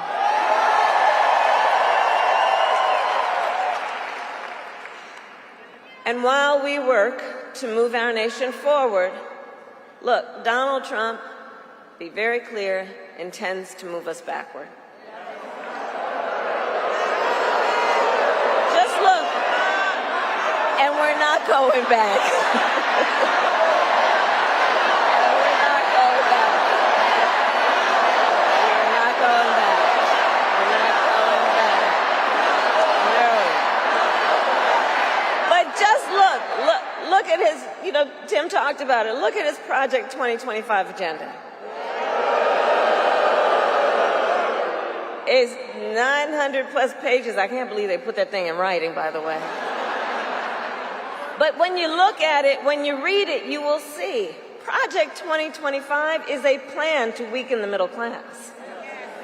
If he is elected, Donald Trump intends to give a tax break to billionaires and big corporations. He intends to cut Social Security and Medicare. He intends to surrender our fight against the climate crisis. And Arizona, every day you feel the impact of extreme heat and drought. You know this crisis is real. He calls it a hoax. And on top of all of this, if Donald Trump wins in November, he intends to end the Affordable Care Act. And take us back to a time when insurance companies had the power to deny people with pre-existing conditions. You remember what that was? Remember what that was? He won't win. You're right.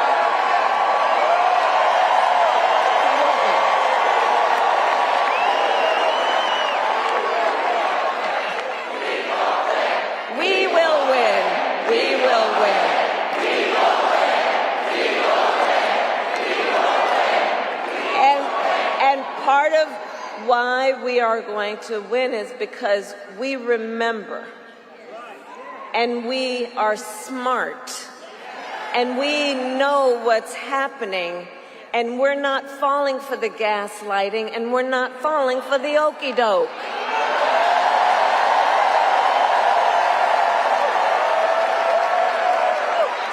That's why. So look, America has tried so many of those failed policies before, and like we all know, we're not going back.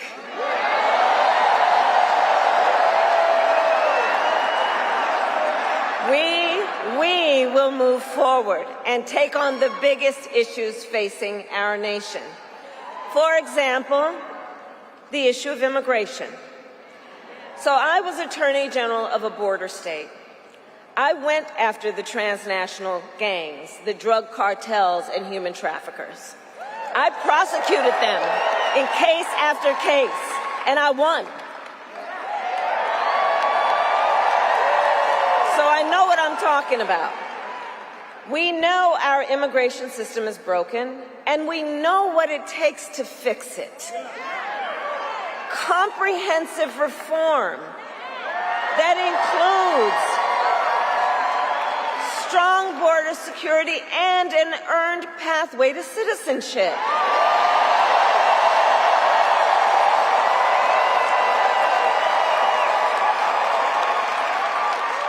But Donald Trump does not want to fix this problem.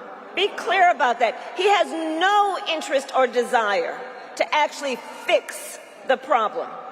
He talks a big game about border security, but he does not walk the walk. Earlier this year, everybody here knows, earlier this year we had a chance to pass the toughest bipartisan border security bill in decades. But Donald Trump tanked the deal.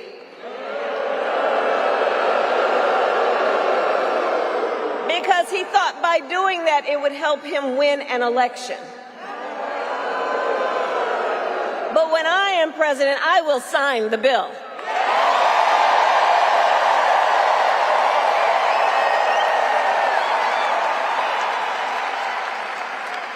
So Arizona, ours is a fight for the future, and it is a fight for freedom.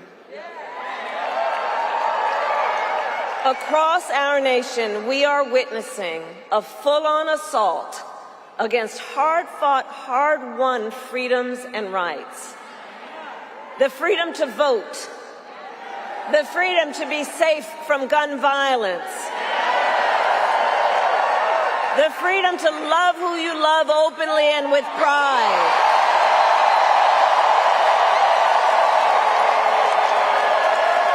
and the freedom of a woman to make decisions about her own body and not have her government telling her what to do.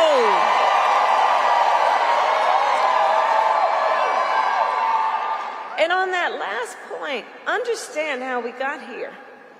When he was president, Donald Trump handpicked 3 members of the United States Supreme Court with the intention that they would overturn and undo the protections of Roe v. Wade. And as he intended, they did. And now, in over 20 states in our nation, there is a Trump abortion ban. Many, like Arizona, with no exceptions even for rape or incest. And just yesterday, in a press conference, we got a fresh reminder of what Donald Trump's Project 2025 agenda would do. It would ban medication abortion in every state. But we are not going to let that happen because we trust women.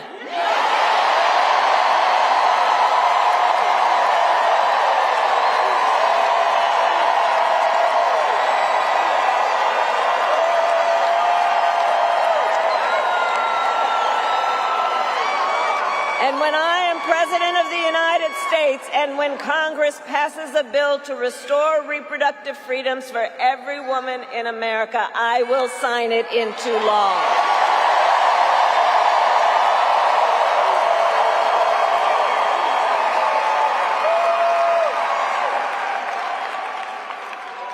So listen, here's the thing that we all know. Here's the thing we all know. Generations of Americans before us led the fight for freedom. Now, the baton is in our hands. Each and every one of us. So we who believe in the sacred freedom to vote will finally pass the John Lewis Voting Rights Act and the Freedom to Vote Act.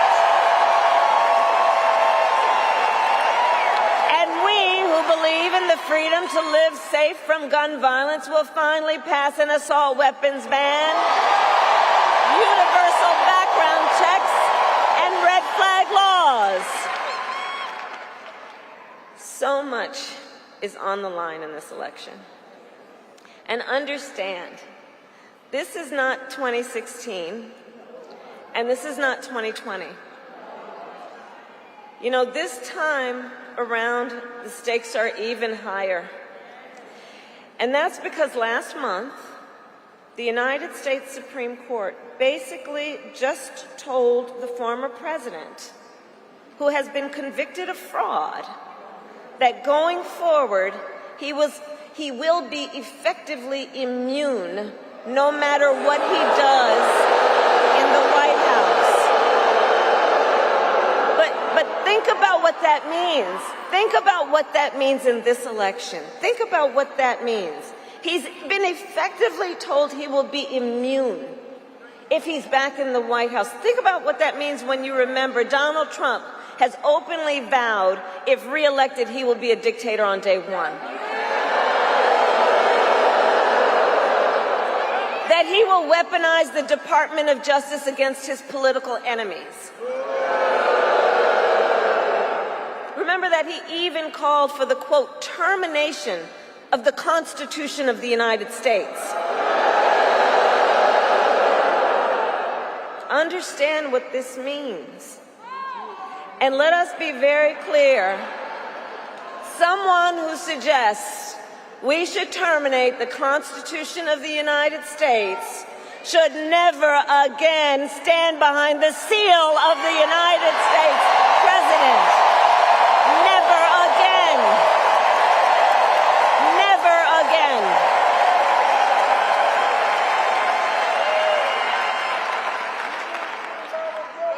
So Arizona, it all comes down to this.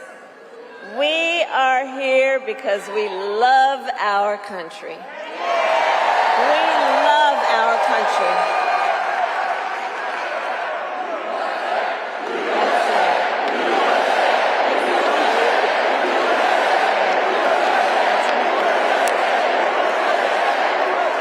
We love our country, and I do believe it is the highest form of patriotism to fight for the ideals of our country. That's how we preserve the promise of America. And after all, the promise of America is what makes it possible for Governor Walz and me to be on the same stage together. Because think, two middle-class kids. One, a daughter of Oakland, California,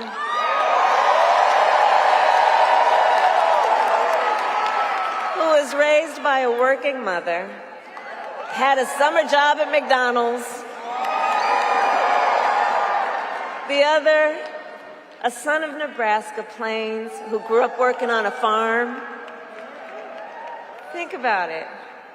Only in America is it possible for them together to make it all the way to the White House. Only in America. Only in America. So we together, all of us, we're running this campaign on behalf of all Americans, from red states to blue states, from the heartland to the coast. And when we are elected, we will govern on behalf of all Americans. All Americans. So Arizona, ultimately in this election, I do believe we each one of us, we face a question. That question being, what kind of country do we want to live in? Do we want to live in a country of chaos, fear, and hate? Or a country of freedom, compassion, and rule of law?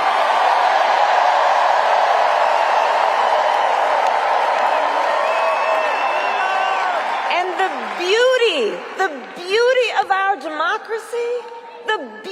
our democracy is that we each have the power to answer that question. Each one of us in a democracy has the power to answer that question.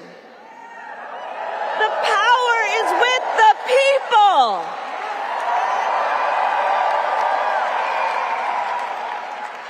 And in the next, then 88 days, we need you to use your power.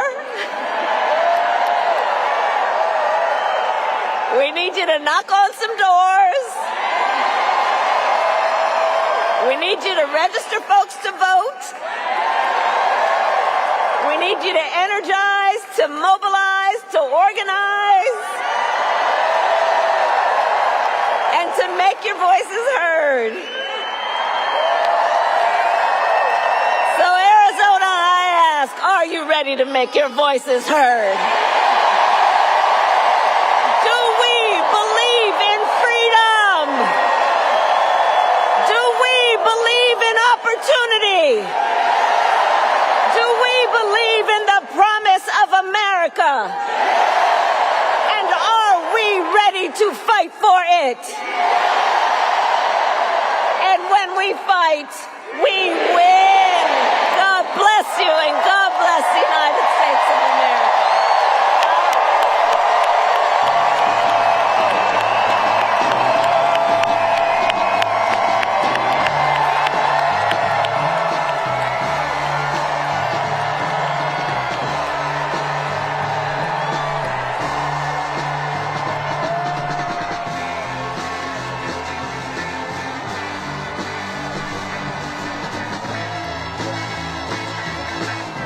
I don't even want to lower it right now because the vibe is so good. When we hear this outro music, it is so good. Look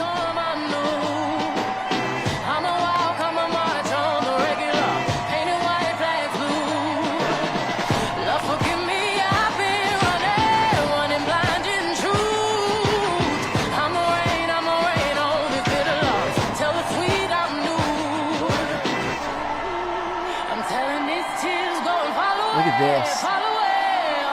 Just absolutely killing it.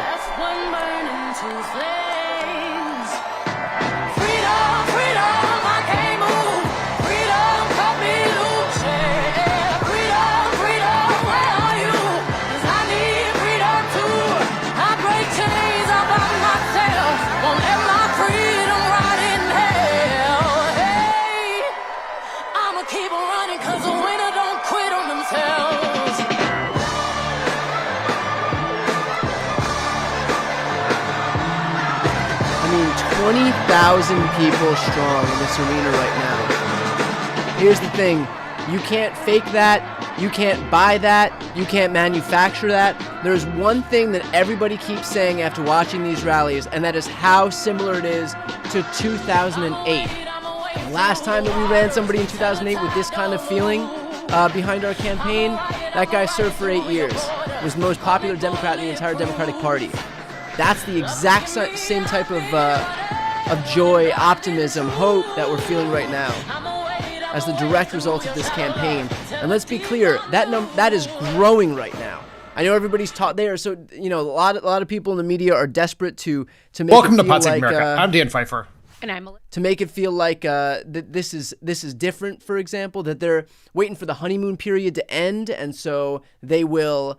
They're just going to kind of say, "Oh, when's it? When is it going to be over?" And so when can we focus on really some critical coverage of the Kamala Harris campaign? The coverage that we're seeing right now, the rallies that she's holding right now, they are growing in energy, growing in enthusiasm. The first rallies had a few thousand people. The next couple rallies had tens of thousands of people. We had 20,000 people in this rally here tonight. And that number is only going to get bigger. And let's be clear, these are in must-win states. Pennsylvania, Wisconsin, Michigan, Arizona, states that were completely written off before, that are now not only back on the map, but winnable for Kamala Harris. Her numbers are skyrocketing right now. We're seeing the first polling where she's leading in Nevada, which again was a state that was written off. I mean, we were looking at states that were going into the red column in New Mexico, for example. And now she's leading in Arizona. I think the last two polls that we got from Arizona, Kamala Harris is leading up by 2 and then 4, depending on the poll. So, look, none of that is to say that we should take this for granted, because we shouldn't. We still have to work, and we've seen what happens when we count our chickens before they hatch. It happened in 2016. But this is to say that we have a shot to win this election. The momentum is clearly on our side. And when we saw momentum like this last, again, it was 2008. Right now, we are running a campaign where we are pitting hope and optimism against demagoguery and fear. And that is an exhausting campaign to run. And it may very well have worked against Joe Biden because he wasn't able to prosecute the case for himself. For as good a president as he is not a good candidate, wasn't able to prosecute the case for a second term. That is not the case with Kamala Harris. And so she's coming out now, and she is showing how effective she is, both with the prosecutor versus felon tack that she's taken, which already unto itself should be disqualifying enough for Donald Trump. The fact that they are running a 34-time convicted felon under the banner of the party of law and order. Give me a break. Give me a break. And then you have the issue of reproductive rights. Remember, before Kamala Harris became the vice president, before she became the presidential nominee as vice president, she was crisscrossing the country talking about abortion and reproductive rights in colleges everywhere in America. That was her focus. And now, after a year of having done that, you have her, a champion for abortion rights, running against the guy who cannot help himself but brag about the fact that he appointed a third of the U.S. Supreme Court who decided to overturn a 50-year precedent in Roe and strip women of their reproductive rights. The first rollback of civil rights in this country in its history. So you have the prosecutor versus felon framing. You have the abortion rights and reproductive rights champion versus opponent framing. And then you have somebody who is just running a campaign based on what we can have in the future. We can have a future where we protect abortion rights, where unions are strong, where the rich pay their fair share, where healthcare is affordable. On issue after issue, these are popular issues where we have common sense gun safety reforms. You have Tim Walz up on that stage who admits that he is a gun owner. Doesn't run away from it at all, admits that he's a gun owner, and says that while he supports the Second Amendment, we should have common sense gun safety solutions. And let's be clear, the issue of universal background checks polls at 90% in this country. This is not a left versus right issue. This is not a red versus blue issue. 90% of Americans agree that we should have universal background checks, and that is including gun owners themselves, because they know that when crazy people get guns who shouldn't have them, it reflects poorly on them. The first people who should want universal background checks are the rest of the people who actually own guns, are the responsible gun owners. And the fact that Republicans are so extreme, they can't even give an inch on that goes to show that it is about kowtowing to the special interest. The NRA says we don't want anything to stop us from selling even one more gun.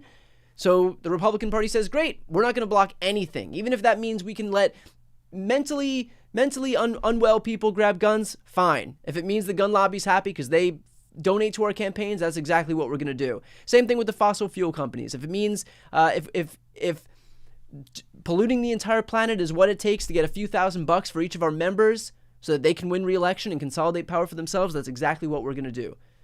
And so for the first time, you have a campaign focused on what's possible ahead, looking ahead. And yet the campaign that Donald Trump is running on, predicated on fear, on retribution, on vengeance, on protecting himself, how is that going to help anybody in America? It's not. And while that might have worked when he's running against Joe Biden because there was such a little amount of enthusiasm for him, not going to work against Kamala Harris. And the numbers that we're seeing are a testament to exactly that. The numbers of people in these rallies, even when Donald Trump and Kamala Harris hold competing rallies in the same exact venue, the crowd size difference, where Kamala Harris is filling these venues up to the brim and Donald Trump can't. And he can't get enthusiasm. And so he starts to panic. And what does he do? He calls an emergency press conference in Mar-a-Lago where he betrays exactly how salty he is about the fact that no one's coming to see him, and he's losing the one thing that he had. The one thing. Look, this guy is terrible on policy. He's terrible on foreign policy. He's a terrible speaker. He's terrible at governing. All he had was the fact that he could command adulation from his adoring fans, that no matter what he did, it's Donald Trump, and he could open his mouth and people listen. Well, now he's losing that. He's losing that. And you know what else he's losing? The strongman bona fides.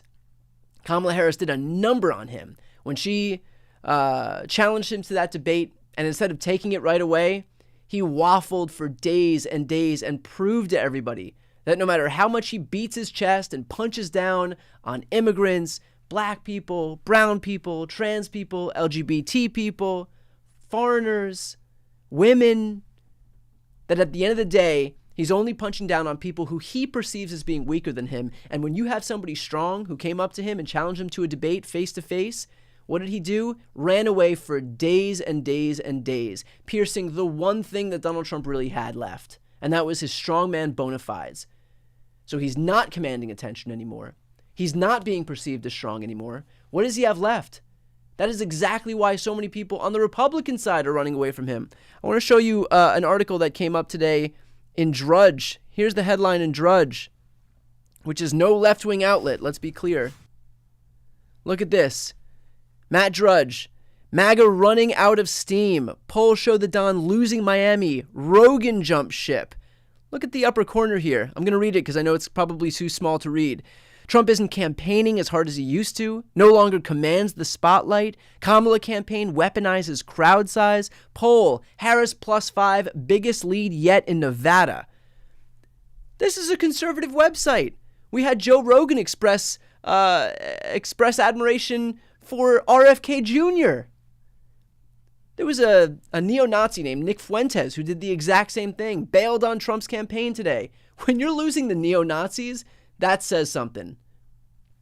When the Donald Trump campaign is basically created, scientifically engineered to be able to reach those exact people, when those are who you're losing, not a good sign.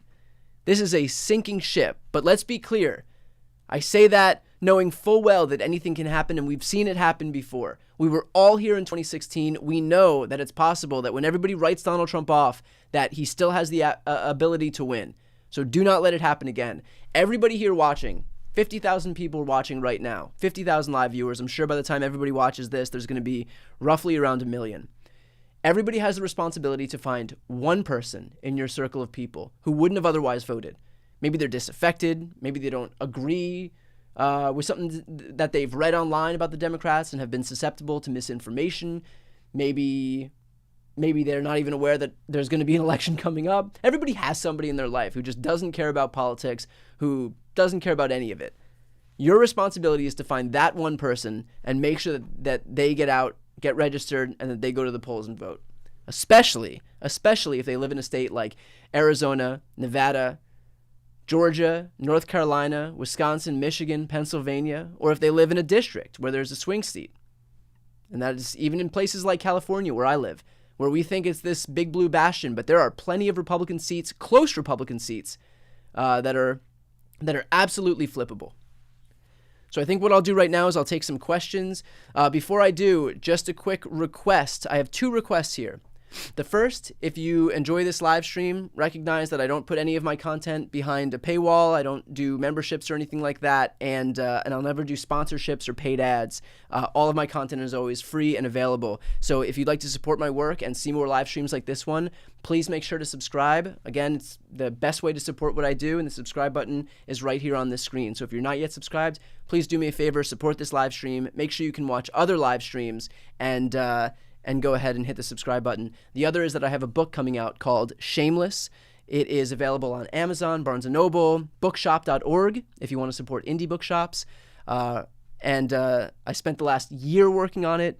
Forward is written by Jamie Raskin. I'm very proud of the way it turned out. It talks about Republicans' long-term branding, their historic branding as the party of family values, the party of the Constitution, the party of states' rights, the party of law and order, the party of fiscal responsibility, how that is all a farce put in place to make you think that they're one thing while they act in a way that's completely antithetical to that. And so they've given themselves this cover by pretending that they're still the party of Reagan. All the while, they continue to just, again, run completely counter to all of those values. I also talk about how the media lends them cover while they're doing that kind of stuff, the both sides media, and finally what Democrats can and should do to rebalance the political landscape. So again, that book, that is called Shameless. I will pin the comments right here on the top of the comments section, and if you'd like to grab a copy, that is a great way to support what I do. So that is going to be pinned at the top of the comments section right here. Okay, let's answer some questions here.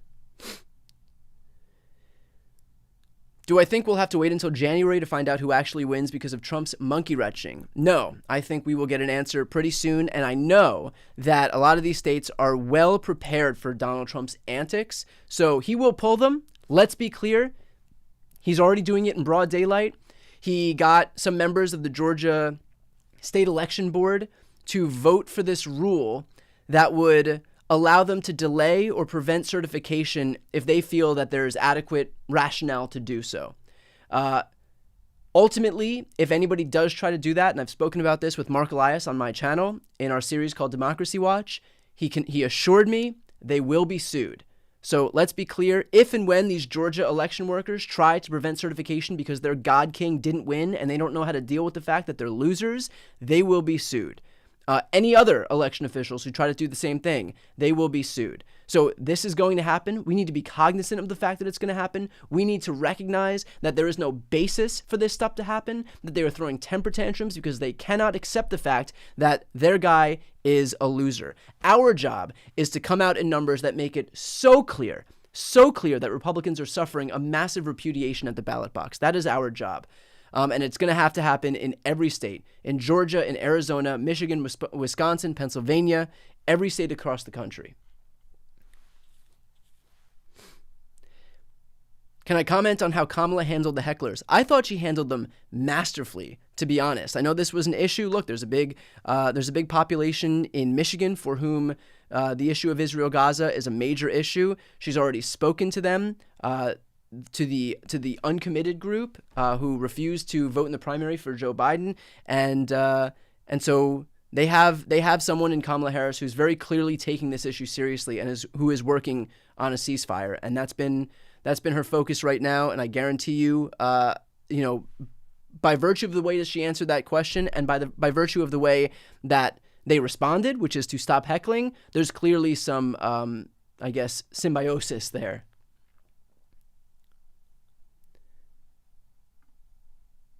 Thank you, by the way, for people saying that that they've pre-ordered the book, Shameless. I appreciate that.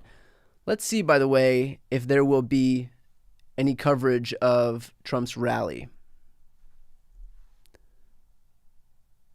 Well, let me in on a little secret.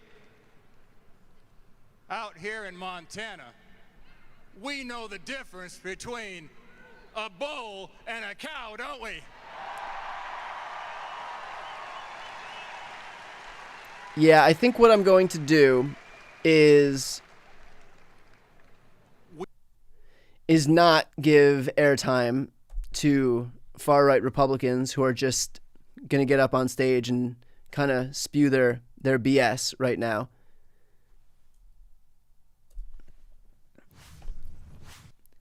And we know what Trump's rallies are like. I don't think it's going to be necessary to do the live stream of Donald Trump's rally. He's going to spew a bunch of lies. I did a full fact check of Donald Trump's press conference at Mar-a-Lago, which is a little bit easier to fact check, but we've heard his stump speech. Look, if anybody wants to hear him talk about toilet pressure and Hannibal Lecter and windmills killing birds, sharks, magnets, lasers, moats, you know where to find him. But I think we've seen that song and dance before, and I think it's a bit tired at this point. How long do I think it will take for Republicans to flush MAGA reps from its ranks? I think it's going to take a long time. I think that's what the Republican Party is right now. So it's not going to happen in one cycle, not in two, not in 3, 4, or 5. I think this is what the Republican Party is. This is how the Republican base has been groomed to vote. If it means that they will continue voting against their interests because the base has been groomed to accept no compromise and only get the most extreme candidate, so be it. They'll continue to lose like they've lost in 2018, 2020, 2022, 2023, and like how they're going to lose in 2024.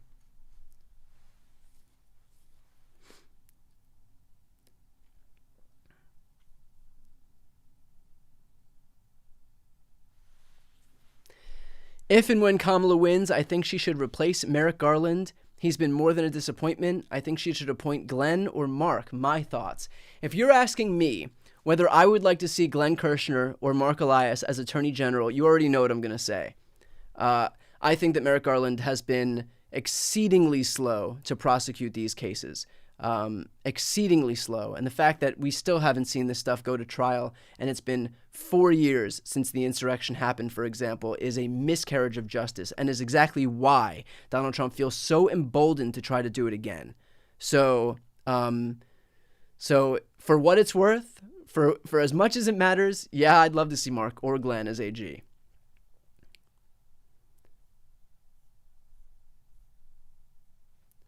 Thank you, by the way. People are still saying that they're pre-ordering the book, so I very much appreciate that. Thank you so much. Took up a big part of my life, so I very much appreciate it. How do we convert reds to blue? How do we effectively open that door? I'm in Georgia. Please tell me. I think you find ask them what the issues are that they care about. I mean, look, here's the benefit of what Democrats stand for. On issue after issue, Democrats actually represent the positions of the majority of Americans. So find out where people around you stand on the issue of abortion, on the issue of IVF, for example. Republicans keep voting against IVF. The Senate Republicans just blocked it about a week ago. So if that's an issue that's important to them, bring that forward. There's also Republicans trying to ban interstate travel for reproductive health care. Let's say that doesn't work. What about the issue of climate change? They have young kids. That's going to be an issue in the future. What about the issue of gun safety? A little older than young kids, maybe somebody in middle school or high school, and they don't believe in the proliferation of weapons of mass of war in this country? That's an important issue. What about healthcare? Do they want to make sure that the ACA is there for the next 5-10 years? That's an issue. Republicans have tried to repeal the ACA 77 times. The only reason they didn't repeal it is because John McCain voted it down, but John McCain's gone. Republicans will absolutely try to overturn the ACA. The Project 2025 already calls for an end to mifepristone, so Republicans are using their political power to try and ban medications that they don't agree with. They'll do the same thing for the ACA, and this is far more extreme of a Republican Party than we had, 5 years ago when they failed at overturning the ACA. So absolutely will happen. So find out what the issues that they care about are, because Republicans are extreme on all of them, whether it's healthcare, whether it's gun safety, whether it's making the rich pay their fair share. Unless the person you're talking to makes over $400,000 a year, they don't have anything to worry about under a Democratic administration, but they probably want those making over $400,000 a year to pay their fair share in taxes. Trump has helped those people. Those are the only people who Trump has helped. Trump used all his political capital in office to give them a tax cut, to give millionaires and billionaires a tax cut. That and to appoint judges who would strip women of their reproductive rights. Those are the only two things he did with his political capital. So find out what the issue is and make sure that you know the facts on those issues, because Republicans are extreme on all of them. And also, if you find someone who's hardcore red, it may not be worth your time. Focus on someone who doesn't have a political affiliation. Focus on somebody who's young. Focus on somebody who's disaffected. Maybe don't spend all of your time trying to turn your crazy MAGA uncle when you can use that energy to find people who aren't yet registered, people who are just turning 18, people who haven't voted yet, people who weren't around during the first Trump administration. A lot of those kids, in 2016, for example, if you were just in middle school, you don't remember the lunacy and the chaos and the dysfunction of the first Trump term. But you probably would now. So remind them of that. But use your time effectively and efficiently. And I think focusing on people who you can actually have a big impact on is going to be the most important part here.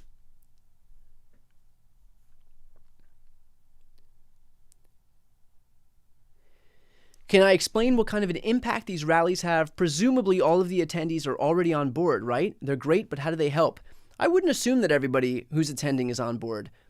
I remember when I went to my first rally, and I wasn't that interested in politics, and I think it was Bill Clinton was campaigning in Pennsylvania for Barack Obama in 2011 or early 2012, ahead of the 2012 election. And, that was the first rally I'd been to. But it gets you energized. It brings you into the political process, makes you feel like you're part of this movement, and then you're more likely to go out and find other people who you can bring the next time. Look, I wasn't interested in politics until I went to a rally, and now look at what I do. Now look at how you get interested in something. You got to start somewhere, and so these rallies are important for that reason. It also helps you become a tribune for the message. So you hear Kamala Harris make her pitch. You see where she stands on the prosecutor versus felon framing. You see where she stands on abortion champion versus abortion opponent framing. You see where she stands on abortion rights and climate change and gun safety reforms and the Supreme Court and democracy as a whole. And you can take those messages and bring them out to your people, your families, your friends, your coworkers, your neighbors. This is all about building a community so that, look, those people in that arena are not the end goal. Just like you all watching right now are not the end goal. The goal here should be to take these messages that you learn and bring them out to your people who aren't paying attention to politics, people who aren't sitting at home on a Friday night and watching political rallies online. It's important because, we're doing the work of bringing these messages out to people who may not be paying attention. This is the important work right here, but this isn't the end of the ecosystem. This is the beginning. This is where we get the messaging, and then we spread it out to everybody else. And so everybody here has a responsibility to not just take this and then sit back with it, but to find one or two people, again, who you can make your responsibility. Make sure they're registered to vote, make sure they go to vote. And that's going to be the whole ball game here. I promise you it's going to have a difference. Look, we are talking about states like Georgia, like Wisconsin, where it was just over 10,000 votes was the difference between a Trump win and a Biden win in 2020. These are close races. If everybody in this live stream right now were to vote, we are the difference between those states. There are more people watching this live stream right now than the margin by which Joe Biden beat Donald Trump in 2020. Think about the impact that all of these people could have if all of you found one person who wasn't going to vote before and made sure that they voted. It makes a big difference. That's why I think it's so important to do these, to host all these live streams on a nightly basis for every time she does that, because I know I'm finding a few people who maybe wandered in here by accident and heard the message and heard something that they liked. And I found a few people who I said something and you can bring that to your circles of people, and that changed a few people's minds. I reach a lot of people on a daily basis, but nothing is more impactful when I get 1 or 2 emails a day from somebody saying, I didn't pay attention to politics, then I watched this, and now I'm going to make sure to vote for Kamala Harris. And I promise it feels good, and I promise if you're able to do that for somebody in your life, and especially if you live in a state or a district where Donald Trump won before, or where there's a Republican in power before, or where you're defending a seat, that could be the difference between a Democratic House and a Democratic Senate, it's going to feel good. I promise.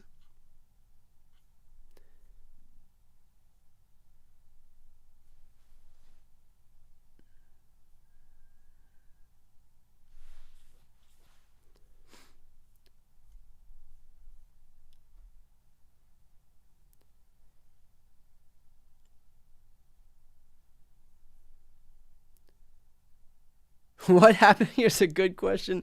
What happened to Donald Trump's campaign money that was donated to him? No one is talking about him not spending a lot of it. Is he saving it to do something with after he loses? Nobody knows where Donald Trump's money goes. It's a black hole. These people are the biggest grifters on the planet. His lawyers walking around after losing case after case after case with the nicest bags you've ever seen. Where do you think the money goes? These people are dumping their wallets into the hands of just a con man and a grifter. Steve Bannon conned and grifted his supporters into paying millions and millions of dollars for this wall that was never built. Everybody just wants to con their supporters on the right. Donald Trump has spent more time selling shoes, selling NFTs, selling, what is the list of things that he's sold? Let me know in the chat. I can't even remember the full list of junk that Donald Trump has slapped his name on in terms of trying to get his supporters to just empty out their wallets and hand him money. Do me a favor, write in the chat right now and remind me of the things that Donald Trump has tried to sell his supporters. I know it was shoes. I know it was NFTs. I know it was trading cards, for example. Let's try to remember what else it is. It's going to take a few seconds. Here we go. Bibles, that's a big one. Bibles. Hats. Shirts, $2 bills. The guy was selling $2 bills. I mean, yeah, he had the stuffed animals, the bears. And then, of course, that's to say nothing of his defunct businesses. Trump University, Trump Steaks, Trump's Wine, Trump Water, Trump Airlines, Trump the Game. It is all a grift. Pieces of his suit. That's a great one. Gold coins, pieces of his suit. Dude, and of course it's not his real suit. I think it was the suit that he was wearing when he was shot or something like that. The guy will sell anything. If I say the shirt off his back, I mean it literally. He will sell anything. There is nothing he won't do for his supporters' money. And yet, let me give you an indication of the disparity right now in terms of how they're spending that money. So, for example, I think this will put on full display whether it's really worth it to donate to the Trump campaign. In Nevada, Kamala Harris has 13 campaign offices. Trump has 1. In Pennsylvania, Harris has 36 campaign offices. Trump has 3. In Georgia, Harris has 24. Donald Trump didn't open his first campaign office until June. Dude has no ground game. Dude is not raising any money. Dude is grifting his supporters on a daily basis and has nothing to show for it because he just shovels money into his own pockets and the pockets of his lawyers who are helping defend him in court and losing on a daily basis, and that is all they care about. These people are just tools for the wealth and prosperity of Donald Trump and the people around him. He is showing that right now during this campaign, just like he showed it when he was actually president. And he used all of his political capital not to help the exact people who he got to vote for him while he was running his fake populist campaign, not the working class, not the middle class, but the wealthy donors who funded his campaign. He passed a tax cut for millionaires and billionaires. And the way that you know that it wasn't for the middle class is because he dangled the prospect of a middle class tax cut only if he and Republicans won the midterm elections. And of course, they lost those elections by the biggest margin in the House in modern American history, where Democrats won 41 seats. But if Donald Trump had actually passed a tax cut that would benefit the middle class, why was he using a middle class tax cut as the carrot to dangle in front of his supporters to get out there and vote for him? When he had the political capital, he used it not for them, not for the exact type of people who he manipulated into voting for him, but rather for the wealthy donors. And he's doing the exact same thing now, where he's going out to fossil fuel companies and saying, give me $1 billion and you can basically write our climate agenda. You can write our energy agenda. And in doing so, guess what he does, by the way, just as a quick aside. When he tells the fossil fuel companies that they can just basically write the energy agenda in this country and entrench our reliance on fossil fuels, knowing full well that the entire world is moving to renewable energy, that means that we don't have control of renewable energy manufacturing. We are not investing in renewable energy manufacturing. We are ceding control of that sector, the fastest growing sector in the world, to China. So the same country that they all fearmonger about, the Chinese Communist Party, Republicans are handing them a gift by allowing them to entirely control clean energy manufacturing, which again is the fastest growing sector in the world, by entrenching our reliance on fossil fuels, not because it's the future, not because it's safer, not because it's cheaper, not because it's cleaner, but precisely because those people donate to their campaigns. They are entrenching our reliance on a dying sector right now, because those people know that, because Republicans know that they have them in their pockets and they want the cash. That's it. They're willing to sell out not only our economy, but the planet itself, all in blind deference to a few $1,000 per Republican in their campaign donations. These people are so self-interested that they are watching the planet burn and not only not putting that fire out, but exacerbating those flames because they think it'll help themselves and their own consolidation of power. It is unreal and it's infuriating. And that's why I stand up here and make sure that on a nightly basis I can talk to you guys and make sure that you have the messages that you need to go out to your circles of people. It is existential for us to make sure that Republicans do not get into power because of what they'll do with it.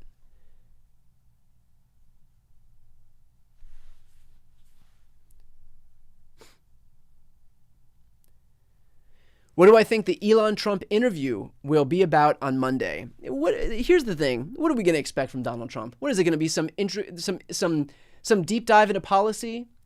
Donald Trump is going to bullshit the things that he doesn't know. Elon's going to ask him about crypto. Trump is going to say, oh, yeah, we're looking at it very strongly, very strongly. We're going to have an answer on that in 2 weeks. We're putting together a very strong plan on that. You're going to love it. It's going to be in 2 weeks. Anything that Donald Trump doesn't know, he's looking at it very strongly. Otherwise, when he does get to the stuff that he's passionate about, like Hannibal Lecter and windmills and dying birds and whales and sharks and magnets, oh man, he can go on and on about that stuff all day. And that's what he's going to do. Dude is a one-trick pony.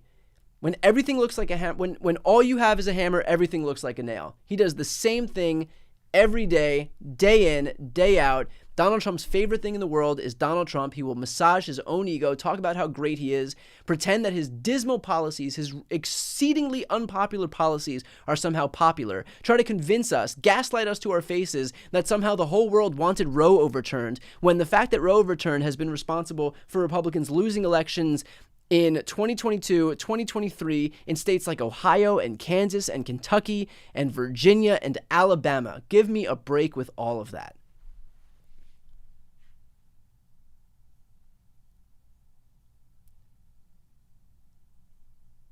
Has there been any update about the golden sneaker orders? Do you know if anyone ever got them? Just wondering.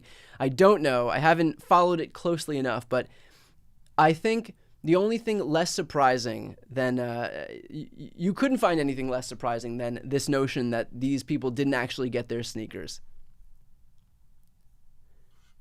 I will do one more question here, so let's do this. In advance of this last question, just one more shout out, one more request here. If you're not yet subscribed to this channel and you enjoyed this live stream and you want to support the work I do, and I'll continue to host these live streams on a daily basis as we get closer and closer to the election, please make sure to subscribe. It doesn't cost you anything to do so, but it's a great way to support my work. And of course, I have a book coming out called Shameless. The foreword is written by Jamie Raskin. It includes interviews with Heather Cox Richardson, Pete Buttigieg, Jen Psaki, Mark Elias, Al Franken, Dan Pfeiffer, Mehdi Hassan. So if you'd like to check out the book where I talk about how Republicans have used their historical branding as cover to act in a way that's completely antithetical to that, how the media has helped them do it, and finally what Democrats can do to rebalance the political landscape, please make sure to hit the link at the top of the comment section or pinned to the top of the post description, or you can just go on your favorite site to get books, Amazon, Barnes & Noble, bookshop.org. Again, that's bookshop.org, and type in Shameless by Brian Tyler Cohen. It is a great way to support my work as well. So again, thank you everybody for tuning in. I appreciate it. And as soon as there's another rally, I'll make sure to be on. So I believe that's going to be tomorrow. And thank you for tuning in with me, and I'll talk to you next time. Bye, everybody.